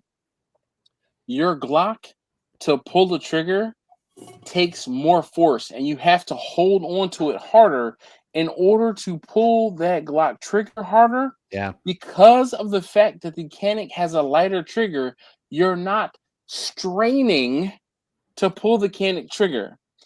And it's one of those things, it is the most counterintuitive thing. You're like, but the Glock, the whole thing is, a Glock will have a 4 to 5 pound or a 5 to 7 pound trigger pull weight, where the Canic will have a 3.5 to 4 pound, and usually it's like closer to 3, like 2.5, 3. So you're like, it almost surprises you in how little force it takes to pull that trigger, and because of that, it's easier to have those failure to feed malfunctions because you're not holding on to it as hard. Counterintuitive, I know. So, Steven says, I'm so glad you caught it. Hell yeah, man. I am a hip hop head. Like I said, and I called it too because I said, my homie Taj, if he's still on here and if he sees this, he's going to get this one too. All right. So, Blackjack Ministries says, what do y'all know about 250 propane grills? So converting a 250-gallon propane tank to a grill? Is that what he's getting at? I don't know. I was going to try to figure it out, have us figure it out together. Look, Chris said, I've definitely fallen asleep during the live stream. Hell yeah, yes. The Smashburger joke from 2 weeks ago, but I'm out. I'll hit y'all on a rewatch. Yeah. Look, Taj says Dash is lying to y'all. He don't sleep. I do actually sleep, Taj. I do. I just don't sleep much, okay? Roger says, where's the link to that stream? You can find it, okay? You find it, Roger. I want to see you sleep. I don't know. It's one of those things. I was talking about Simon, and here he is. Dash, it's been so long since you've made a new intro. You should make a new intro, and there should be about 2 or 3 seconds of you just. That'd be great. Make that the outro. No butter, baby. Right? Oh, and I got one more thing. When we were talking about the hand gestures earlier, yes, he might not know about this. Yeah. If you see a trucker doing this, that means 5 right back at you. Uh-huh. Smiling ear to ear. Simon says, "I see Grumpus Hey. has all the sexiness covered for the night. He has all the sexiness. Like it's technically so. Eastwind says he says Canic, but actually the true pronunciation is Janik, means I wish I was a Glock in Turkish.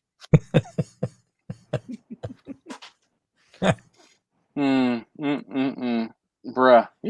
So we can tell who the Glock fanboys are and who are the Canic fanatics. Okay, I am definitely a Canic fanatic. I'll be honest. I've been a fan of the Glock, but which Glock, Simon? Which Glock, Brian? I'm not a gun enthusiast. Okay, just saying. So, do you own a firearm? No. I know you were in California, so that was a yes, I know. Not a trick question, but hey, it's all good. It's all but good. you have fired a firearm before. Yes. Was it a pistol or a rifle? My best friend was in the military. We went to rifle. No. Oh, okay. It was yeah, I mean when he pulled out a 50 cal. Go figure. Pistol? Oh yeah. Oh yeah. All right, so that's a Desert Eagle. Okay. Yep. That's not that bad. They're not that bad. I couldn't handle it. I'm just saying. So I'm gonna have to link the firearm channel. But I have videos. Right. I know. I'm not, to be honest, I'm not a true fan of the firearm shit, but I respect it. I really do. So I don't know. It's we shot some shit. They just nice. So listen, this guy is headed to Japan in the morning. Nice. Chase, that's the number 2. Yeah. Come and say hi. There's Victor. We got Brian. So hello, everyone. Did you hear him or no? Yeah, let me throw a couple bucks his way, and he can bring me back some fish. Green screen, daytime. Yeah, Enjoy he's on the West Coast. Japanese girls. No, we're not talking you about that. You may not make it back. Nah. Oh my God. So they said enjoy the Japanese coffee. He's not a big coffee guy. Coffee is my thing. I'm sorry. Yeah. So big Taj, Rush said, "What's up?" Coffee. No. Excuse me. No. He just turned 18. No. Oh yeah. Arigato. Doriyama gato. Arigato. Say arigato. Aside from, he's got the. I'm sorry. Aside from the origato, misto, rivato. Domo origato, that's about all I know. Roboto. Right. On the firearm thing, I got to hear from Grumpus still, but I will put out there, I have a couple firearms. I always look at it from the outdoor shooting, sport hunting aspect, although I primarily hunt with bow and arrow. But as a brand, oh God, and all of a sudden I can't remember the name. Smith & Wesson? No. This is embarrassing. You gotta take the alarm off. Damn, Ruger. Ruger, okay. Ruger's a reputable company. I like Ruger products. Do you have a 1522 or not 15, but a 1022, like a 22 or? No, I don't have a Ruger, but the next time I buy a firearm, it will be. I want to get the Breakdown 1022. Okay. And also the Ruger Red Hawk, which is a 44 Magnum. Is it lever action? Revolver. Oh. Handgun. And I'll tell you what, it is, for my hand and other people who I've seen fire it, it's just amazing how well it balances. It was a custom built as far as the barrel length and trigger and such, but it was wonderful. It didn't feel like a big gun. Had just a nice lot, a light kick up of the barrel, Okay. but you hit what you fucking aimed at. Well, that's because if you cock the hammer, there's not very much travel in the trigger. And that's one of the things that I see with people who shoot revolvers, because they're double action, single action. More people don't know to cock the hammer, and then that'll reduce the take up, and it'll make you way more accurate because you're not straining to pull the trigger. But let me read this from Russ real quick. He says, "Dash, I do like my Nucanic, and I will get it running properly, and it feels great in my hand. I do like my Glock too, though. There is no liking both. You either like the Canic or you're wrong." Okay. There is no. Can I say something? Something? What's up? The last time I shot a gun was in a range, and it was back in 1989. Oh my gosh! I'm just saying. Reagan era. I'm just saying. California.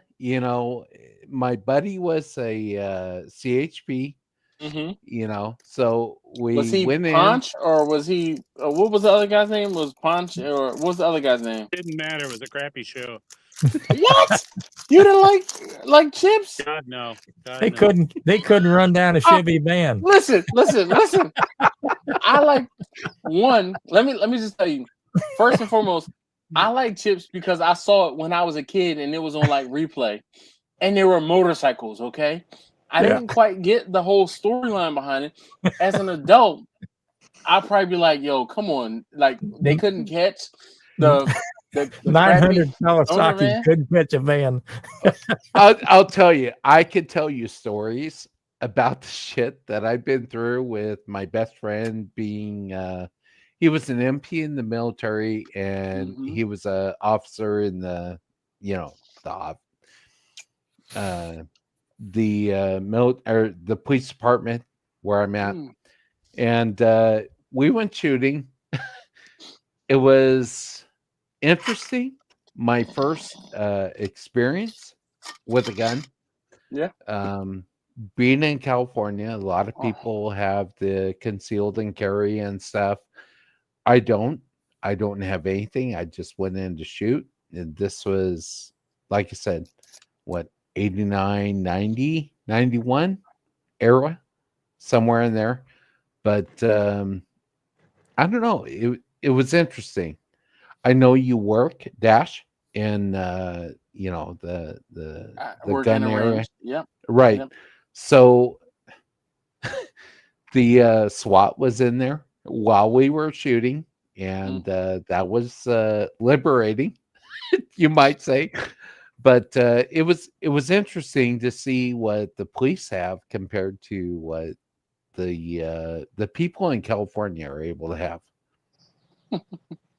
So let me I got to finish this because you cut me off on it. When you talked about the single action and double action, I'm aware of that. The Ruger Raidhawk is a double action, and we did. There was myself, my friend, and his wife. All three of us, different sizes, different experience levels. First one was full back, pre-cocked. The next two shots we did were just finger pull. And all of us, despite the differences in experience and size, we all hit exactly, like 1 inch groups. No, I can't remember how far. We wasn't very far. But I've never had it. Is that point blank? Like 30 feet. Like 30 feet. I'll tell you what. I only need 10 feet. 30 feet, Victor? Exactly. But what was wait. Victor's a fisherman. What was amazing is that it was distance, 30 feet, right? Yeah. 30 feet. 3 people, and we were all bam right there. I'll tell you what.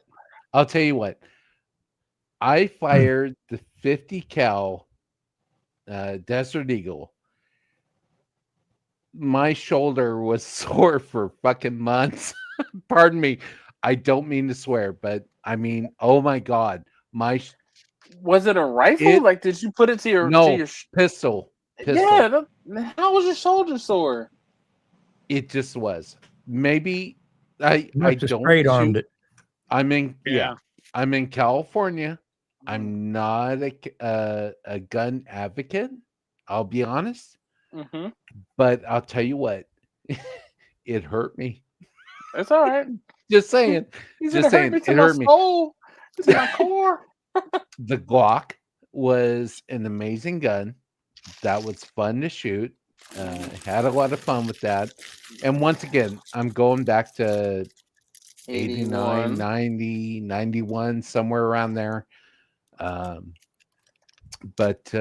yeah, it was an experience. An experience, yes, you might say. If I ever win a big lottery, my dream gun that I would love to have, and right now I can't think of the brand, but I think as soon as I talk about it, Dash will know what I'm talking about. It's a 50 caliber semi-automatic. That's a Desert Eagle. That's what he's talking about. No. Rifle.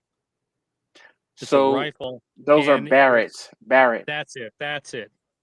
About $10,000. Yeah. And I have never read any bad report about it, other than the fact that if you want that, boy, are you going to have to pay to get it.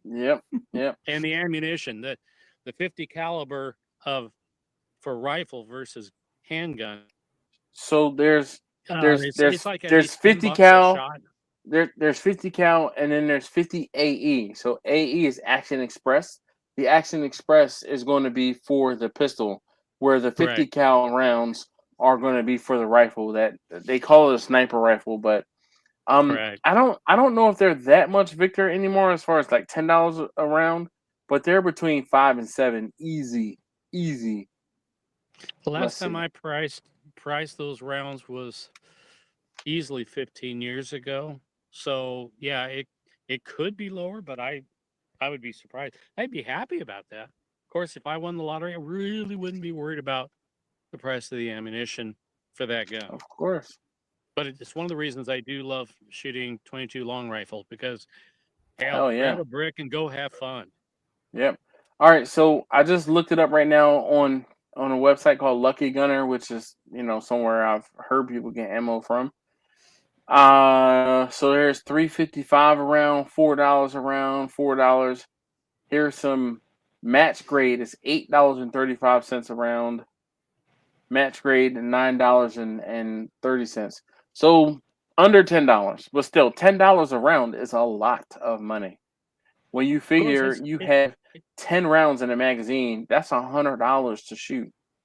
So and it's good to remember that a gun like that, you're probably not going to go down to the range and shoot 500 rounds.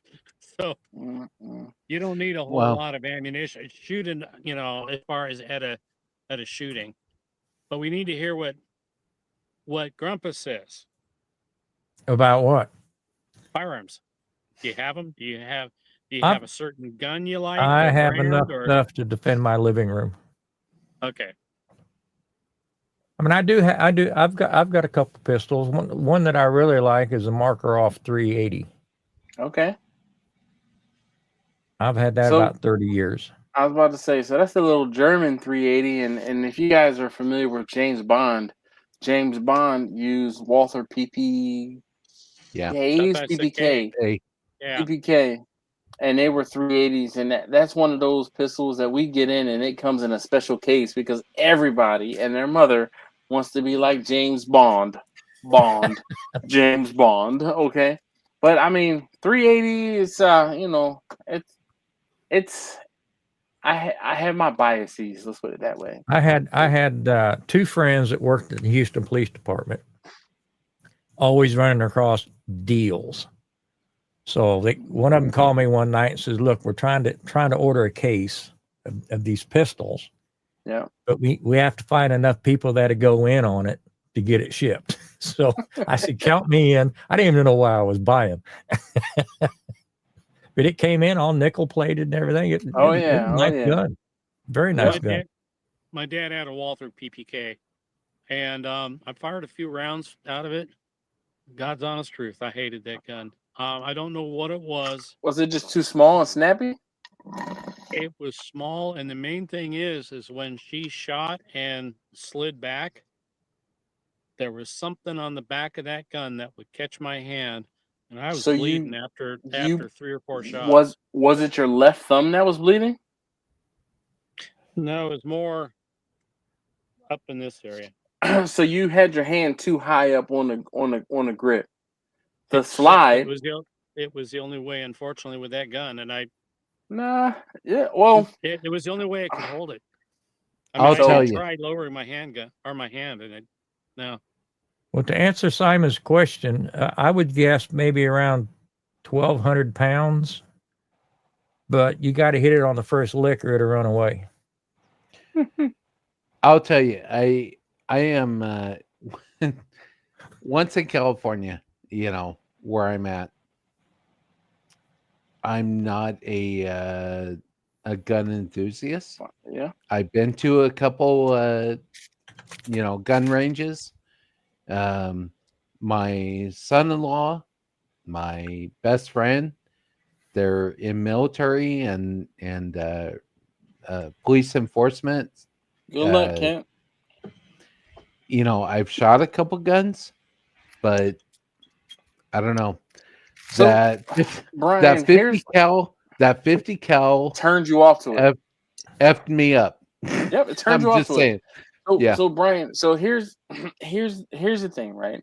And this is one of those things that I can say that, speaking from experience, working in a range, seeing people come in and the person who is more experienced giving the person who is less experienced the wrong thing, and it completely turns them off.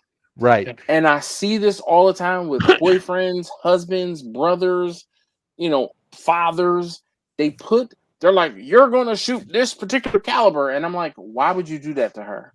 Like, why? And I did that to my wife as well when I first shot. I was like, oh, it's a 9mm. Like, it's just 9mm. But that was not her thing. And it was sensory overload for her. And you have to understand that you have to kind of build them up to shooting something that they can handle.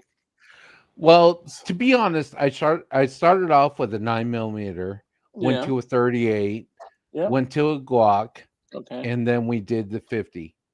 So you'd gone too far. You're right.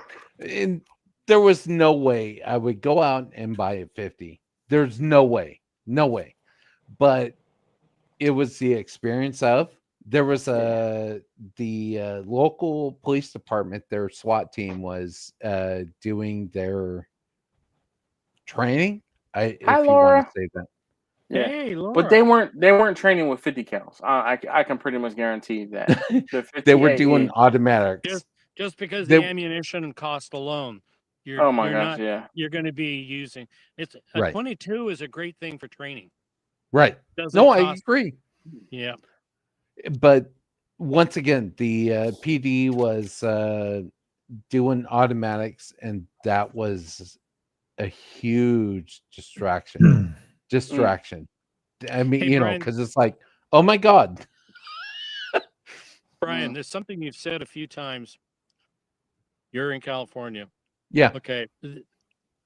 That is actually irrelevant because you're not looking at the whole spectrum. You're looking at it from the way you would do it. I said earlier, I look at firearms for hunting reasons. Right. I'm not looking at it for self-protection because I could go into it. In a lot of ways, I think a firearm is a terrible weapon to use for self-protection because it only works if you kill somebody. No. If you don't kill somebody, but it is fun to shoot them if you're into it. It's fun to go down a range and pop off a bunch of rounds. But for me, primarily, it's an outdoor hunting situation. If you're not a hunter, well, then you're going to look at it totally different. Well, I'll tell you, and I'm sorry, this is a barbecue type. No, we are way past that. Right. So, in fact, are we in third hour? What time? No, we're technically second. Well, yeah. 2 so hours, 9 10 to minutes. 10. Yeah. 9 to 10, 10 to 11. Anyway. So we're in the second. Yeah. So just because I'm in California, it doesn't mean I'm open to the guns and stuff. I am very open, but and I appreciate the information. I'm the type of person that likes to absorb and analyze the information that's given to me and make my own assessment, which is great. So yeah, 50 cal, that's way overboard. Way one overboard. of the things, Brian, I would say is when or if you travel elsewhere, like to a different state, like if you go out to Vegas or if you go up to Washington or up to Oregon or something along those lines, go into a range and try something newer, nicer, and not 50 caliber AE. No, I agree. Because and this is one of those things where even you as a California resident, so I don't know where in California, and I won't say out you, but I'm not gonna ask you here. But depending on where you are, there could be you could have problems and you might need to defend your house or yourself or your property. Now, when I got into firearms and I was talking to each of my children about the fact that Daddy's going to have a firearm in the house. Daddy's going to have this. And it's not because this is a toy or not because it is because I want to be the good guy with a gun. Yeah. If something happens to you, I want to be able to defend you. And I told that to each of my children and to my wife. And I said, I want to be the person that if something happens, I'm not running away from the fight. I'm going to run towards the fight to protect everyone else. And it's one of those things where it's hard to say that and be willing to do that in this time and age.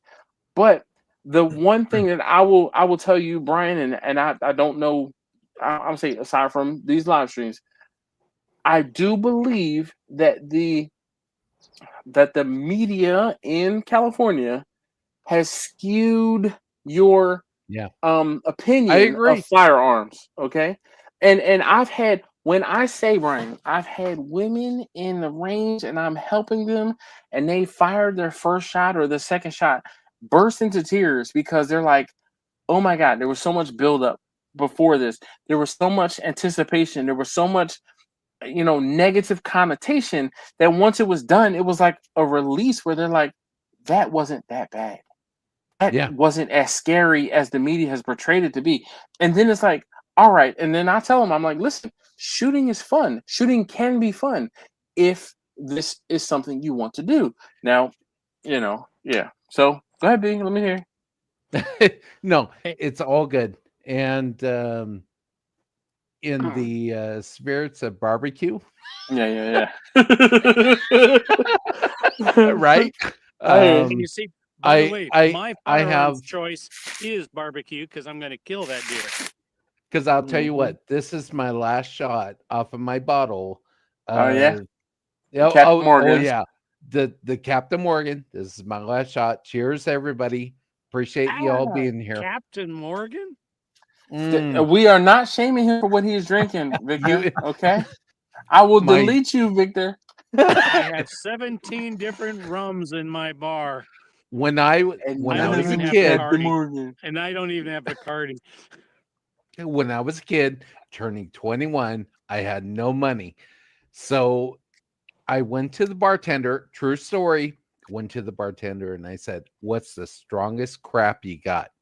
And they were like, "Well, 151."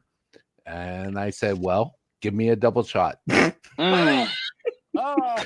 So that was my drink for probably about 5 years.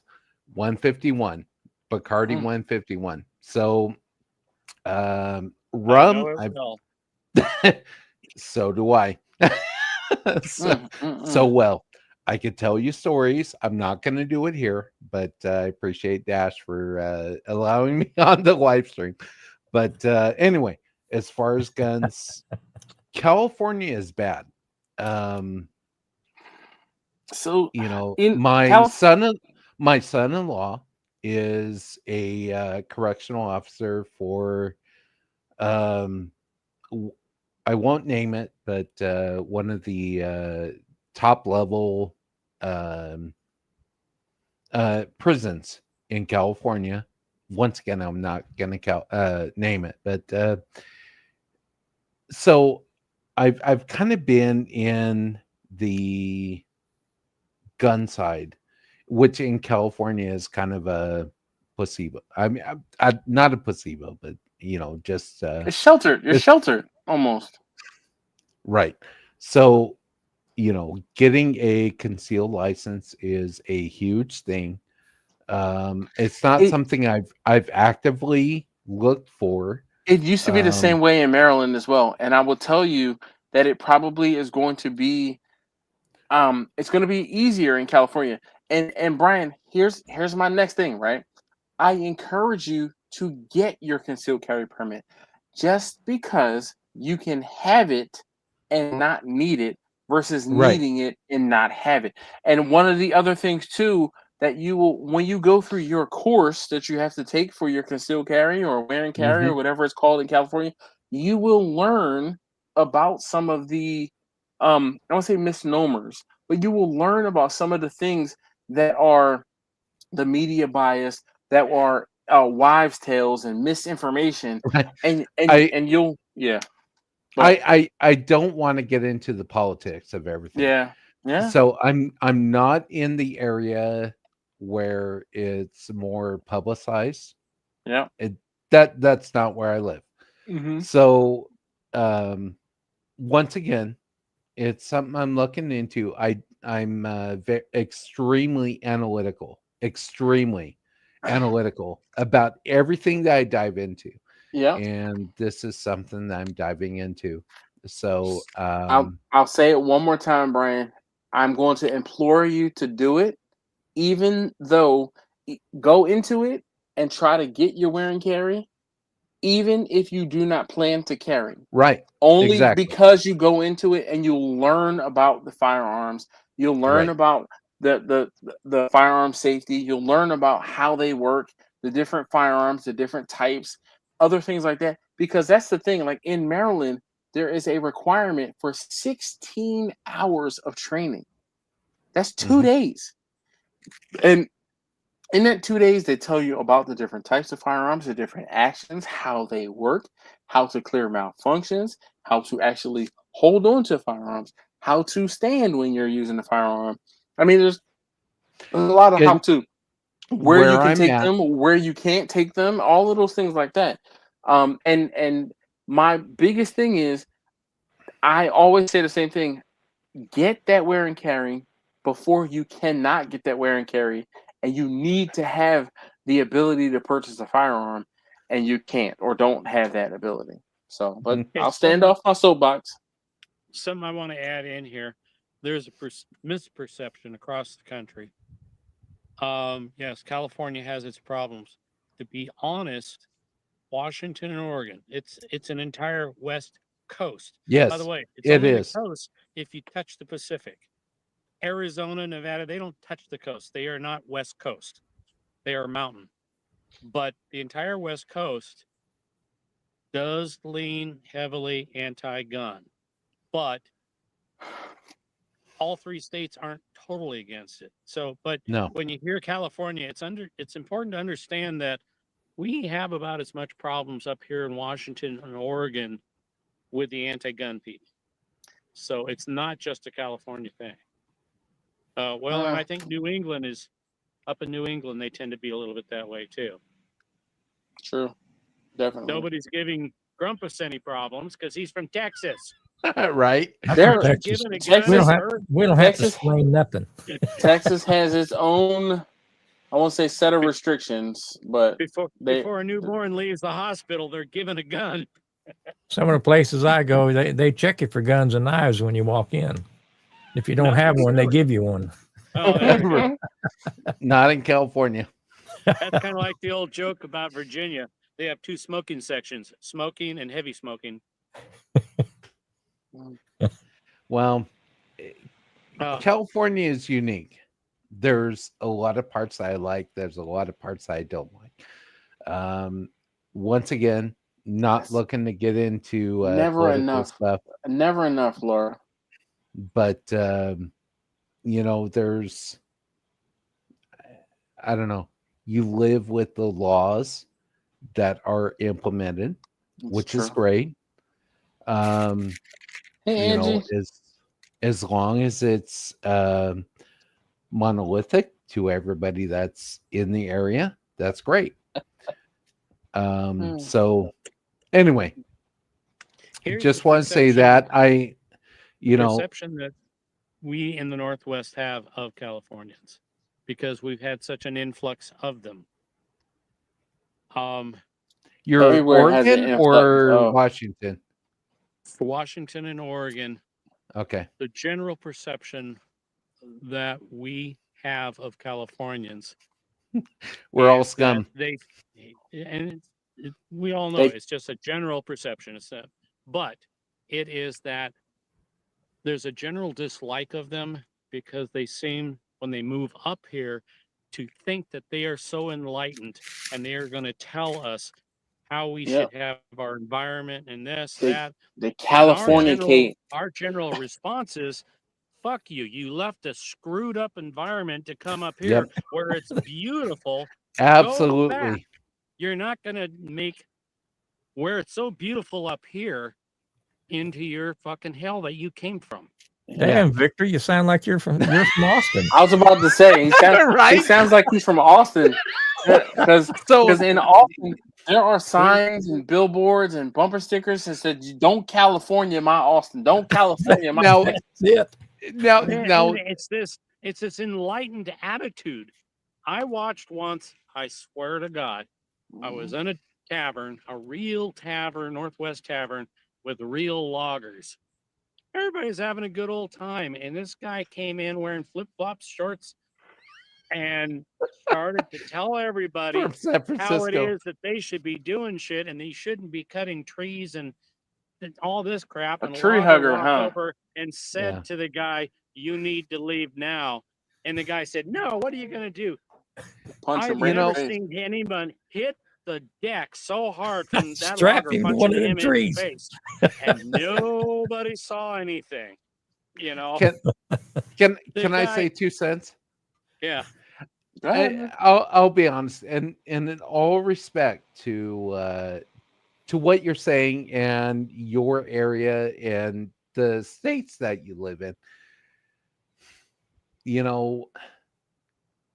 I respect as not as a Californian, but as a person in general. I respect the environment I'm going into. I respect the fact that I don't know the culture as well as you. My family and I have vacationed not in Washington, but in Oregon many times, and I love the coast over there more than California. And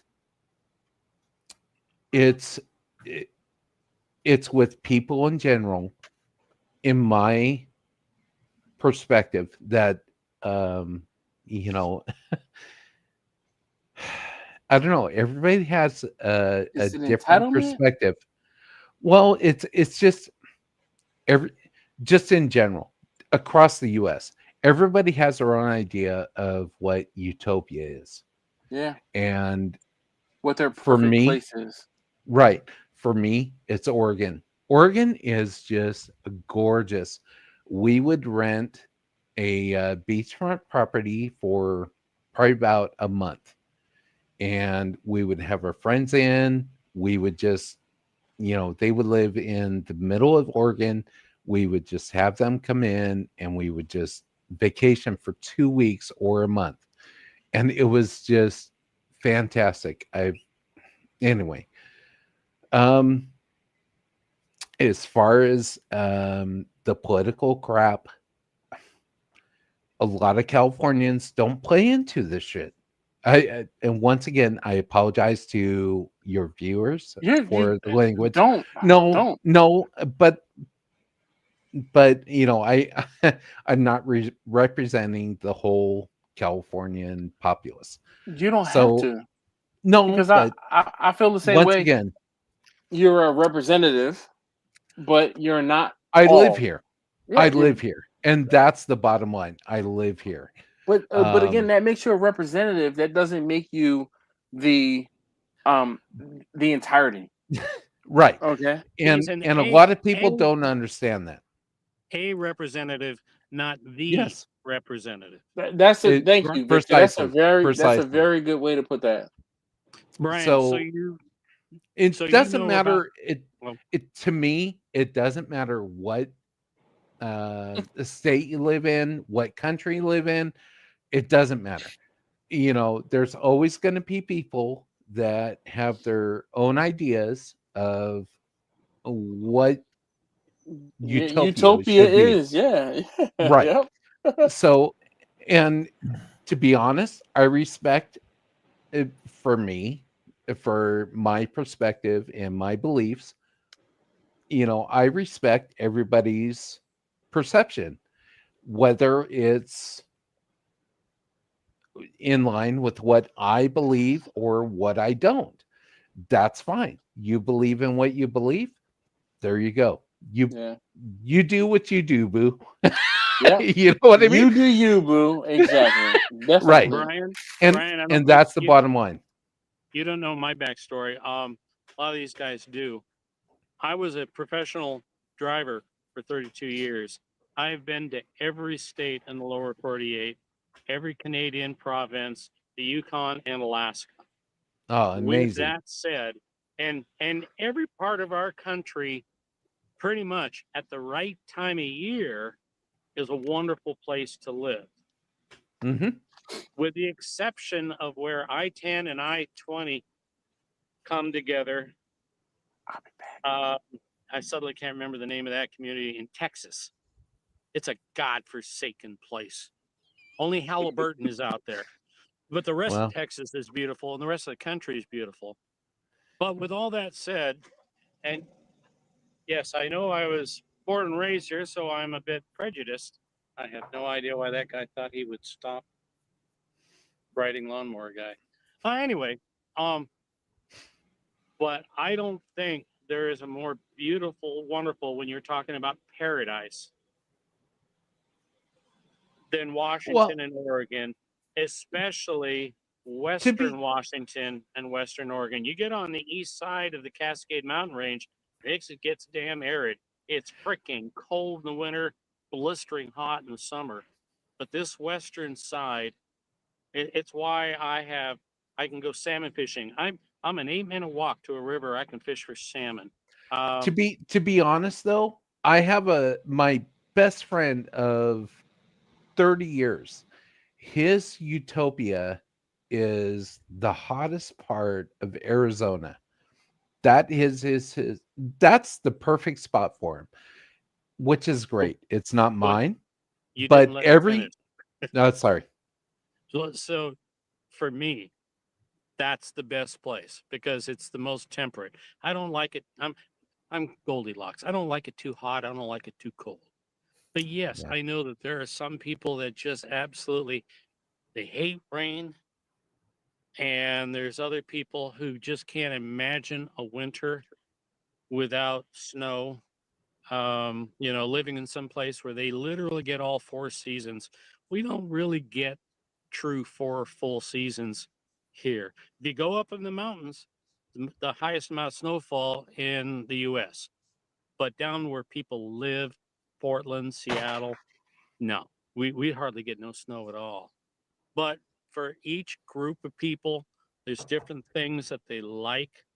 God, the first few years that I was doing long haul and I would get down into the Southeast, I have no idea how they deal with that humidity, heat and humidity.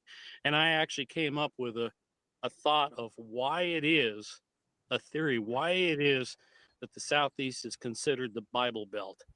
And it's because in the summer months, every freaking year, they live in hell. And so they're afraid of living eternity in that. But no, every part of the country has its moments. but I don't know of any other place in North America that has the uniqueness of what we have in Western Washington and Oregon. It's gorgeous. It's just something. Hopefully someday Dash and someday Grumpus. And I'm thinking next year I should finally have all my ducks in a row. I'll have them up here to do some salmon fishing, go get some dungeonettes and some things like that. For foodies, true foodies across the country are jealous of what we have up here. We even have truffles. It's just amazing what we have up here. And yeah, if I could interrupt, Daddy Dutch Barbecue says a serious question for Brian: fat side up or fat side down? Once again, we're in barbecue, right? So I would in California, depending on your smoker, if you're on an offset, fat side up. That's what I would do personally. If you're doing a pellet smoker, I do fat side down. There you go. Let me add, the perception for a lot of the country would be it wouldn't be fat side up or fat side down. It would be fat side left. Right. Or left side right. It's crazy. Yeah. Hey,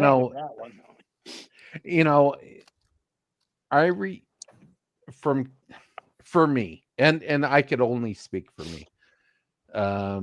I know we're dropping into the political aspect of everything, but I just want to say I respect everybody's.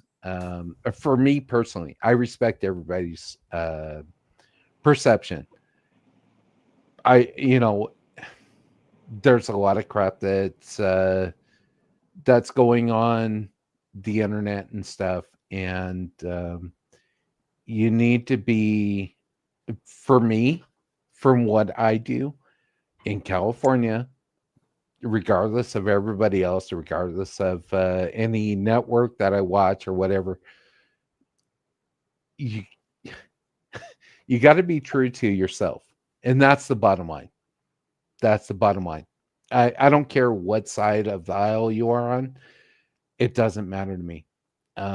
You got to be true to yourself, and that's bottom line. So, for me, it's fat side down. I like the general rule that Dash basically has, although it's never been written in print. It probably should be, but his channel, this is a holy place. So let's not talk politics, because you can be either way, and we don't care here. We're talking barbecue here. Yep. So the only problem I do have, and this is as far as I will go on talking politics. The only problem. I actually like talking about politics, but backing it up with facts, with things that people have actually said, etc. And I form my opinion, which is just mine, based off of what I'm seeing out there, not because I'm affiliated with a particular party, because I'm not. I'm an American. I'm not a Democrat or Republican. I'm an American. And so if we want to have a good, legitimate discussion where we're not destroying the facts, I'm all for it. But if you're going to treat the facts as though there's no such thing, no.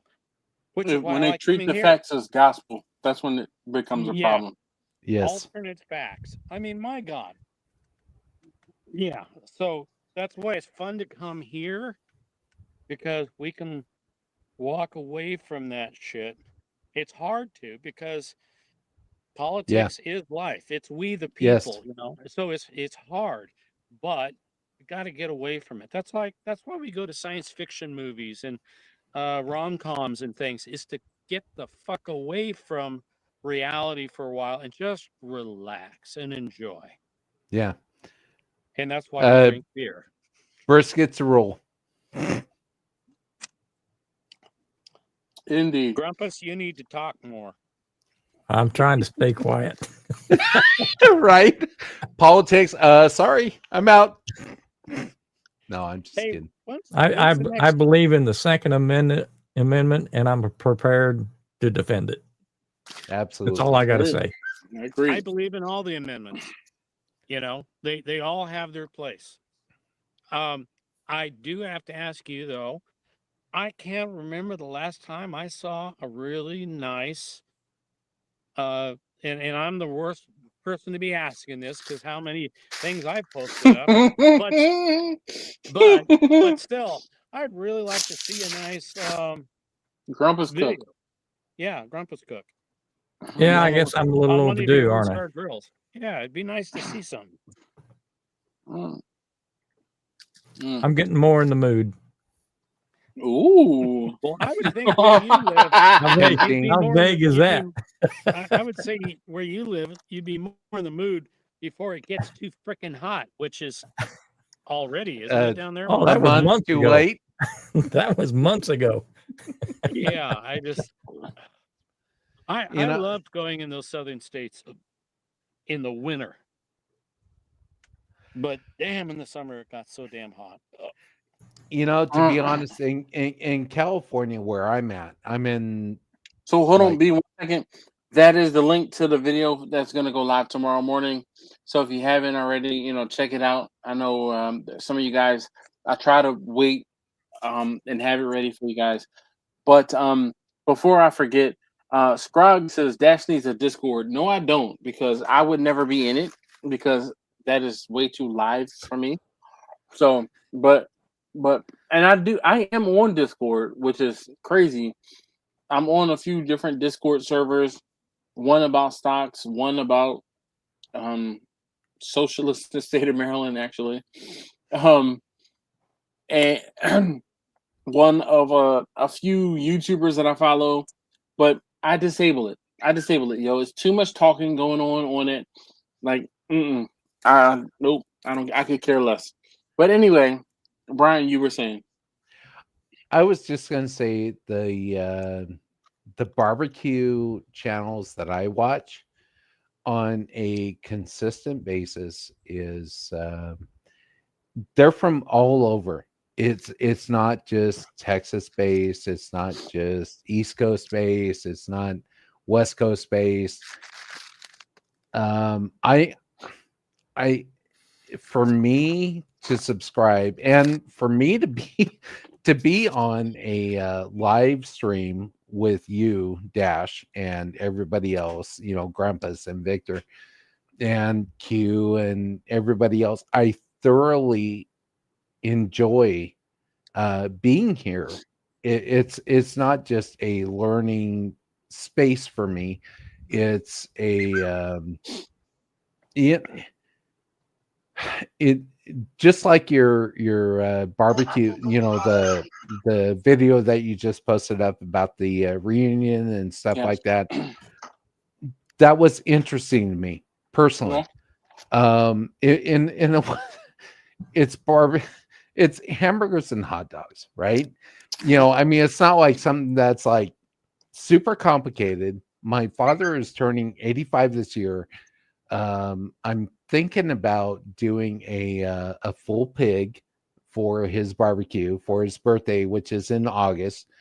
But once again,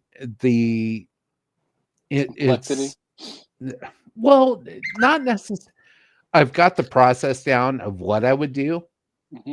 My father and I did catering for decades, so it's not like I'm new to the catering scene or anything like that. But I hate it. I hate the catering scene.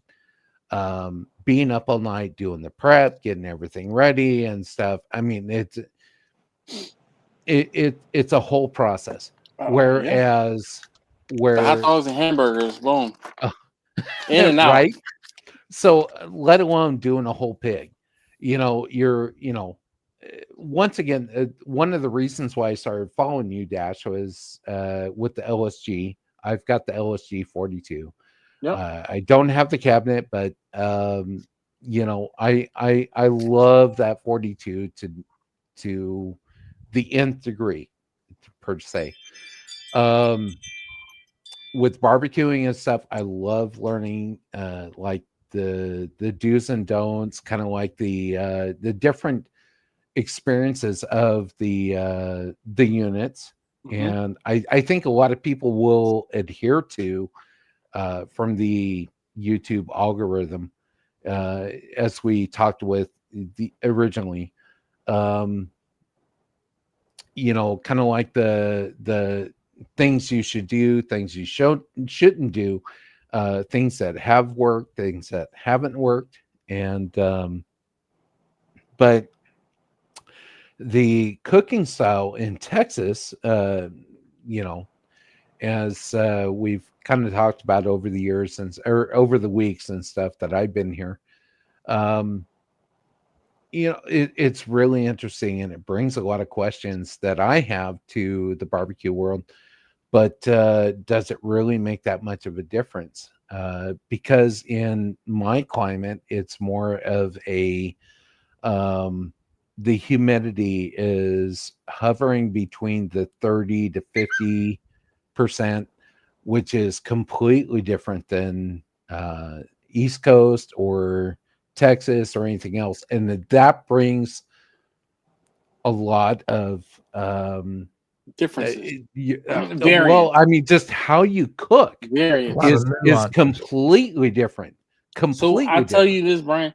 A lot of people think that there's not as much humidity here where I am, and I have as much or more humidity here than they do in Washington State.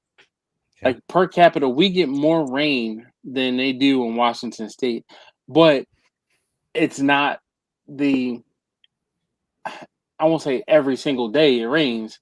We'll get a week of rain or 2 or 3 days of rain, and the amount of rain will cumulatively add up to more rain than they get in Washington State, where it's gloomy and overcast all the time. So they equate that with rain, even though they don't get as much as we do here. But I hold on, I got to support but you on that. It's a dry 80%. Right. It's a dry heat. I've actually, when I was long hauling, I was on the tour for the 360 U2 tour, and I was in Baltimore.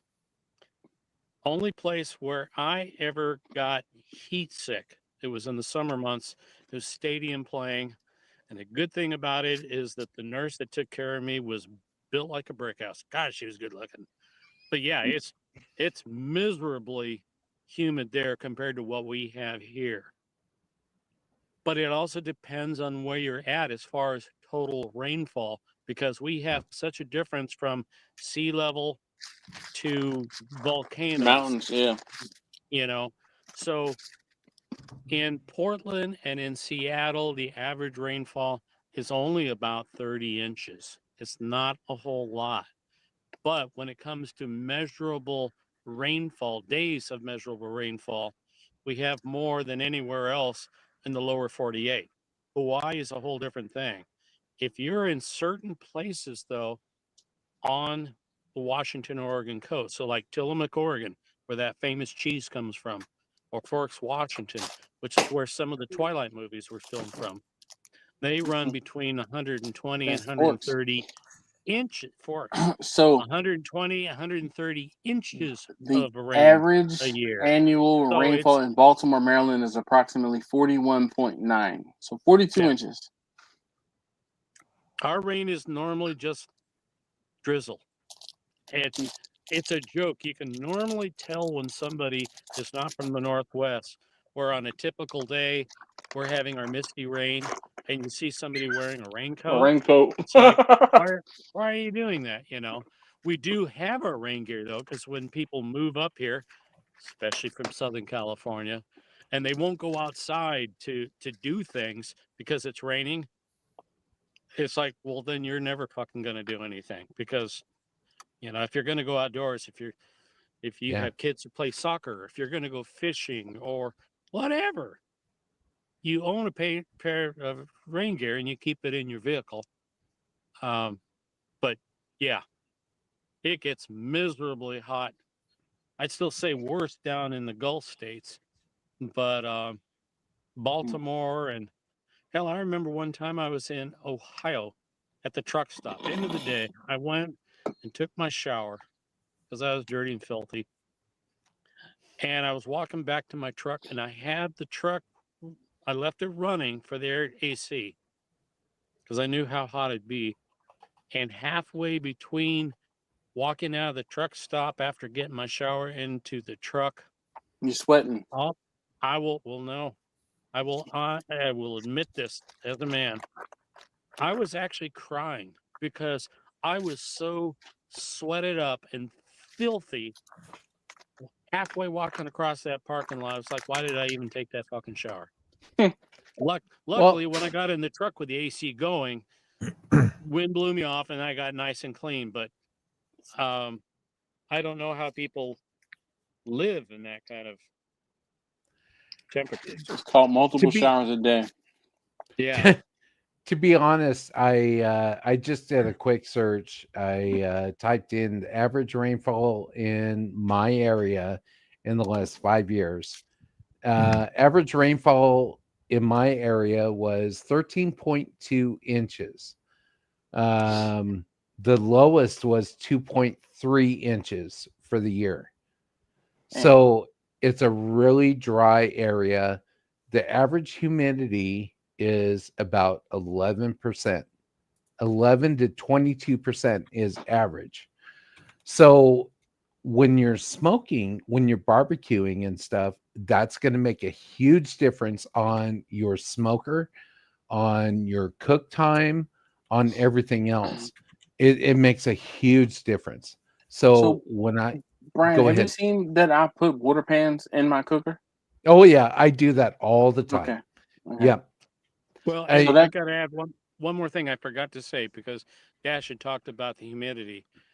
In the summer months, yeah, our humidity is relatively low.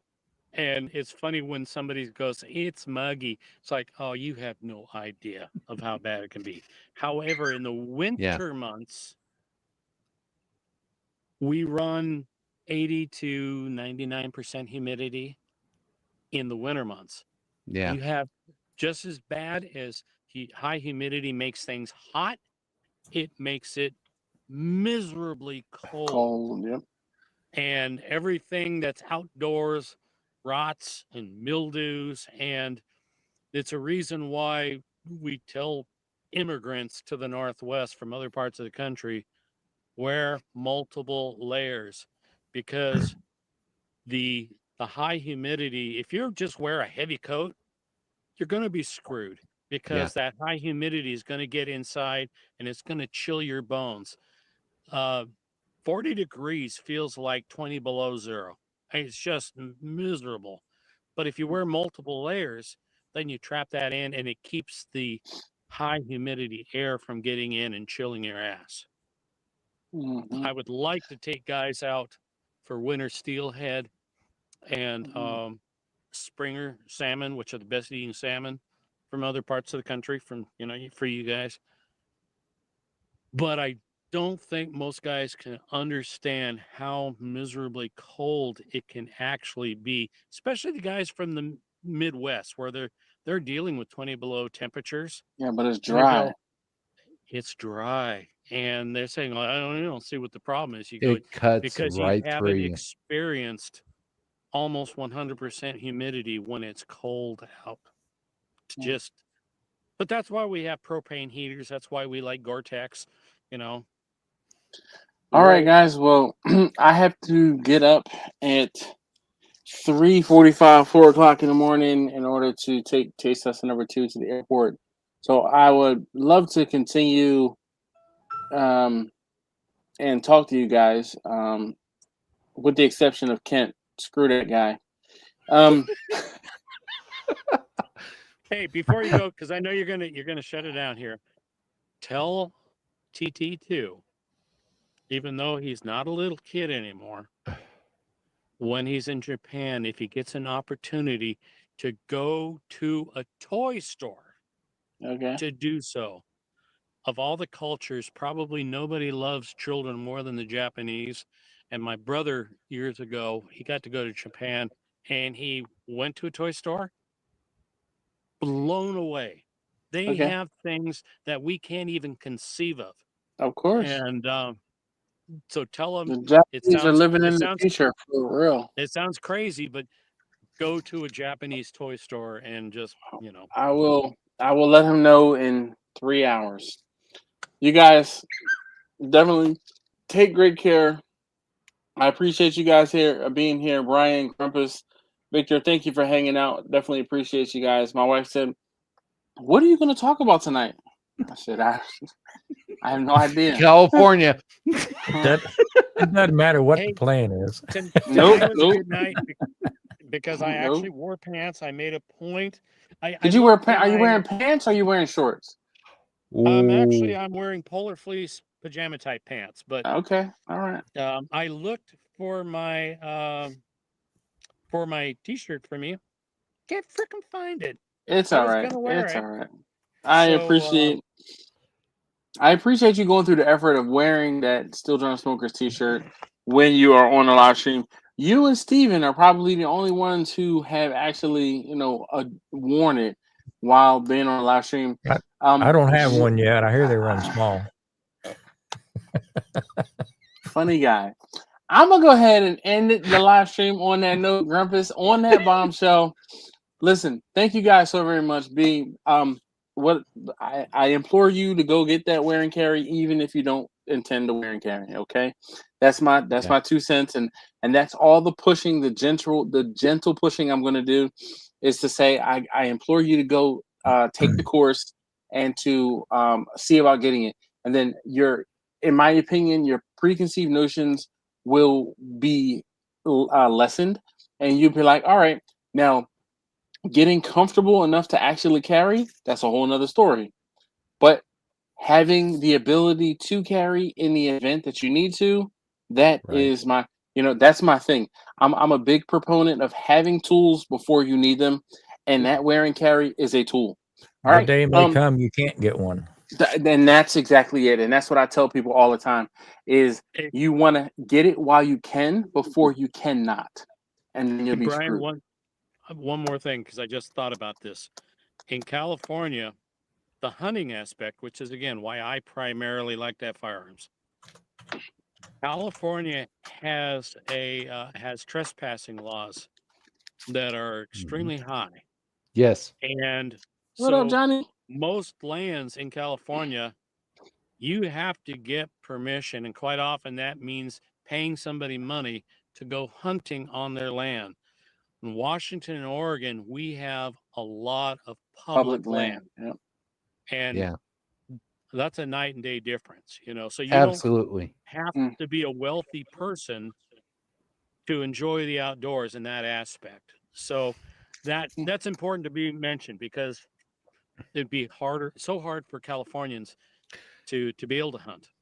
Well, and I don't want to take up too much time, but with my personal business, yeah, moving to Washington or Oregon, for even that matter, is a dream.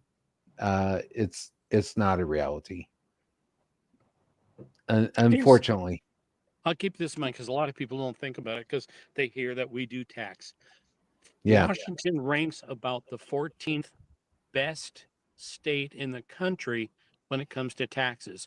We don't have an income tax. Our property tax isn't all that much. We have a sales tax, but yeah, I mean 14th. That ranks pretty damn good. Yeah. But you don't want to With live in that, Seattle. no. And with those tax savings I would have in Oregon and Washington, I'd be able to get a new bottle because this is toast. I'm just saying. I appreciate Dash and you guys as well. Yeah, I don't It's know how fun it to is. talk. I don't know how it is in California, but it's typical Yeah. if you go into just a regular grocery store, not a specialty, just a regular grocery store. you should have the option of at least 100 different beers. We have the option of, but it's going to cost you. So, all right. So anyway, on that Good night, everyone. bombshell, Johnny, you're funny. You guys, you're funny. I love you guys. I'm just saying, I love you guys. You guys be easy, okay? Thank you very much as always Thanks for for hanging having me out, up. Brian. Oh my gosh, hold on, look. Oh my damn it, you're gonna make this take longer. You know what, Johnny? You're gonna have to go back and look at the video of Victor's lips on the screen. Anyway, I'm gonna go ahead and end it here. Thank you guys again, Victor, Grumpus, Brian, and all of you guys who are on the live stream. Hey, listen, if you are on a rewatch gang and you're listening this far, comment lots of beer down below. Lots of beer are for the rewatch gang. That's lots of beer and a sprinkle of Captain Morgan's because we can't see it because. But anyway, thank you guys again. Talk to you guys next week. Good talking to Bye-bye. y'all. Good night, everyone. Yeah. Good night, Hey, chat. guys. I'm going.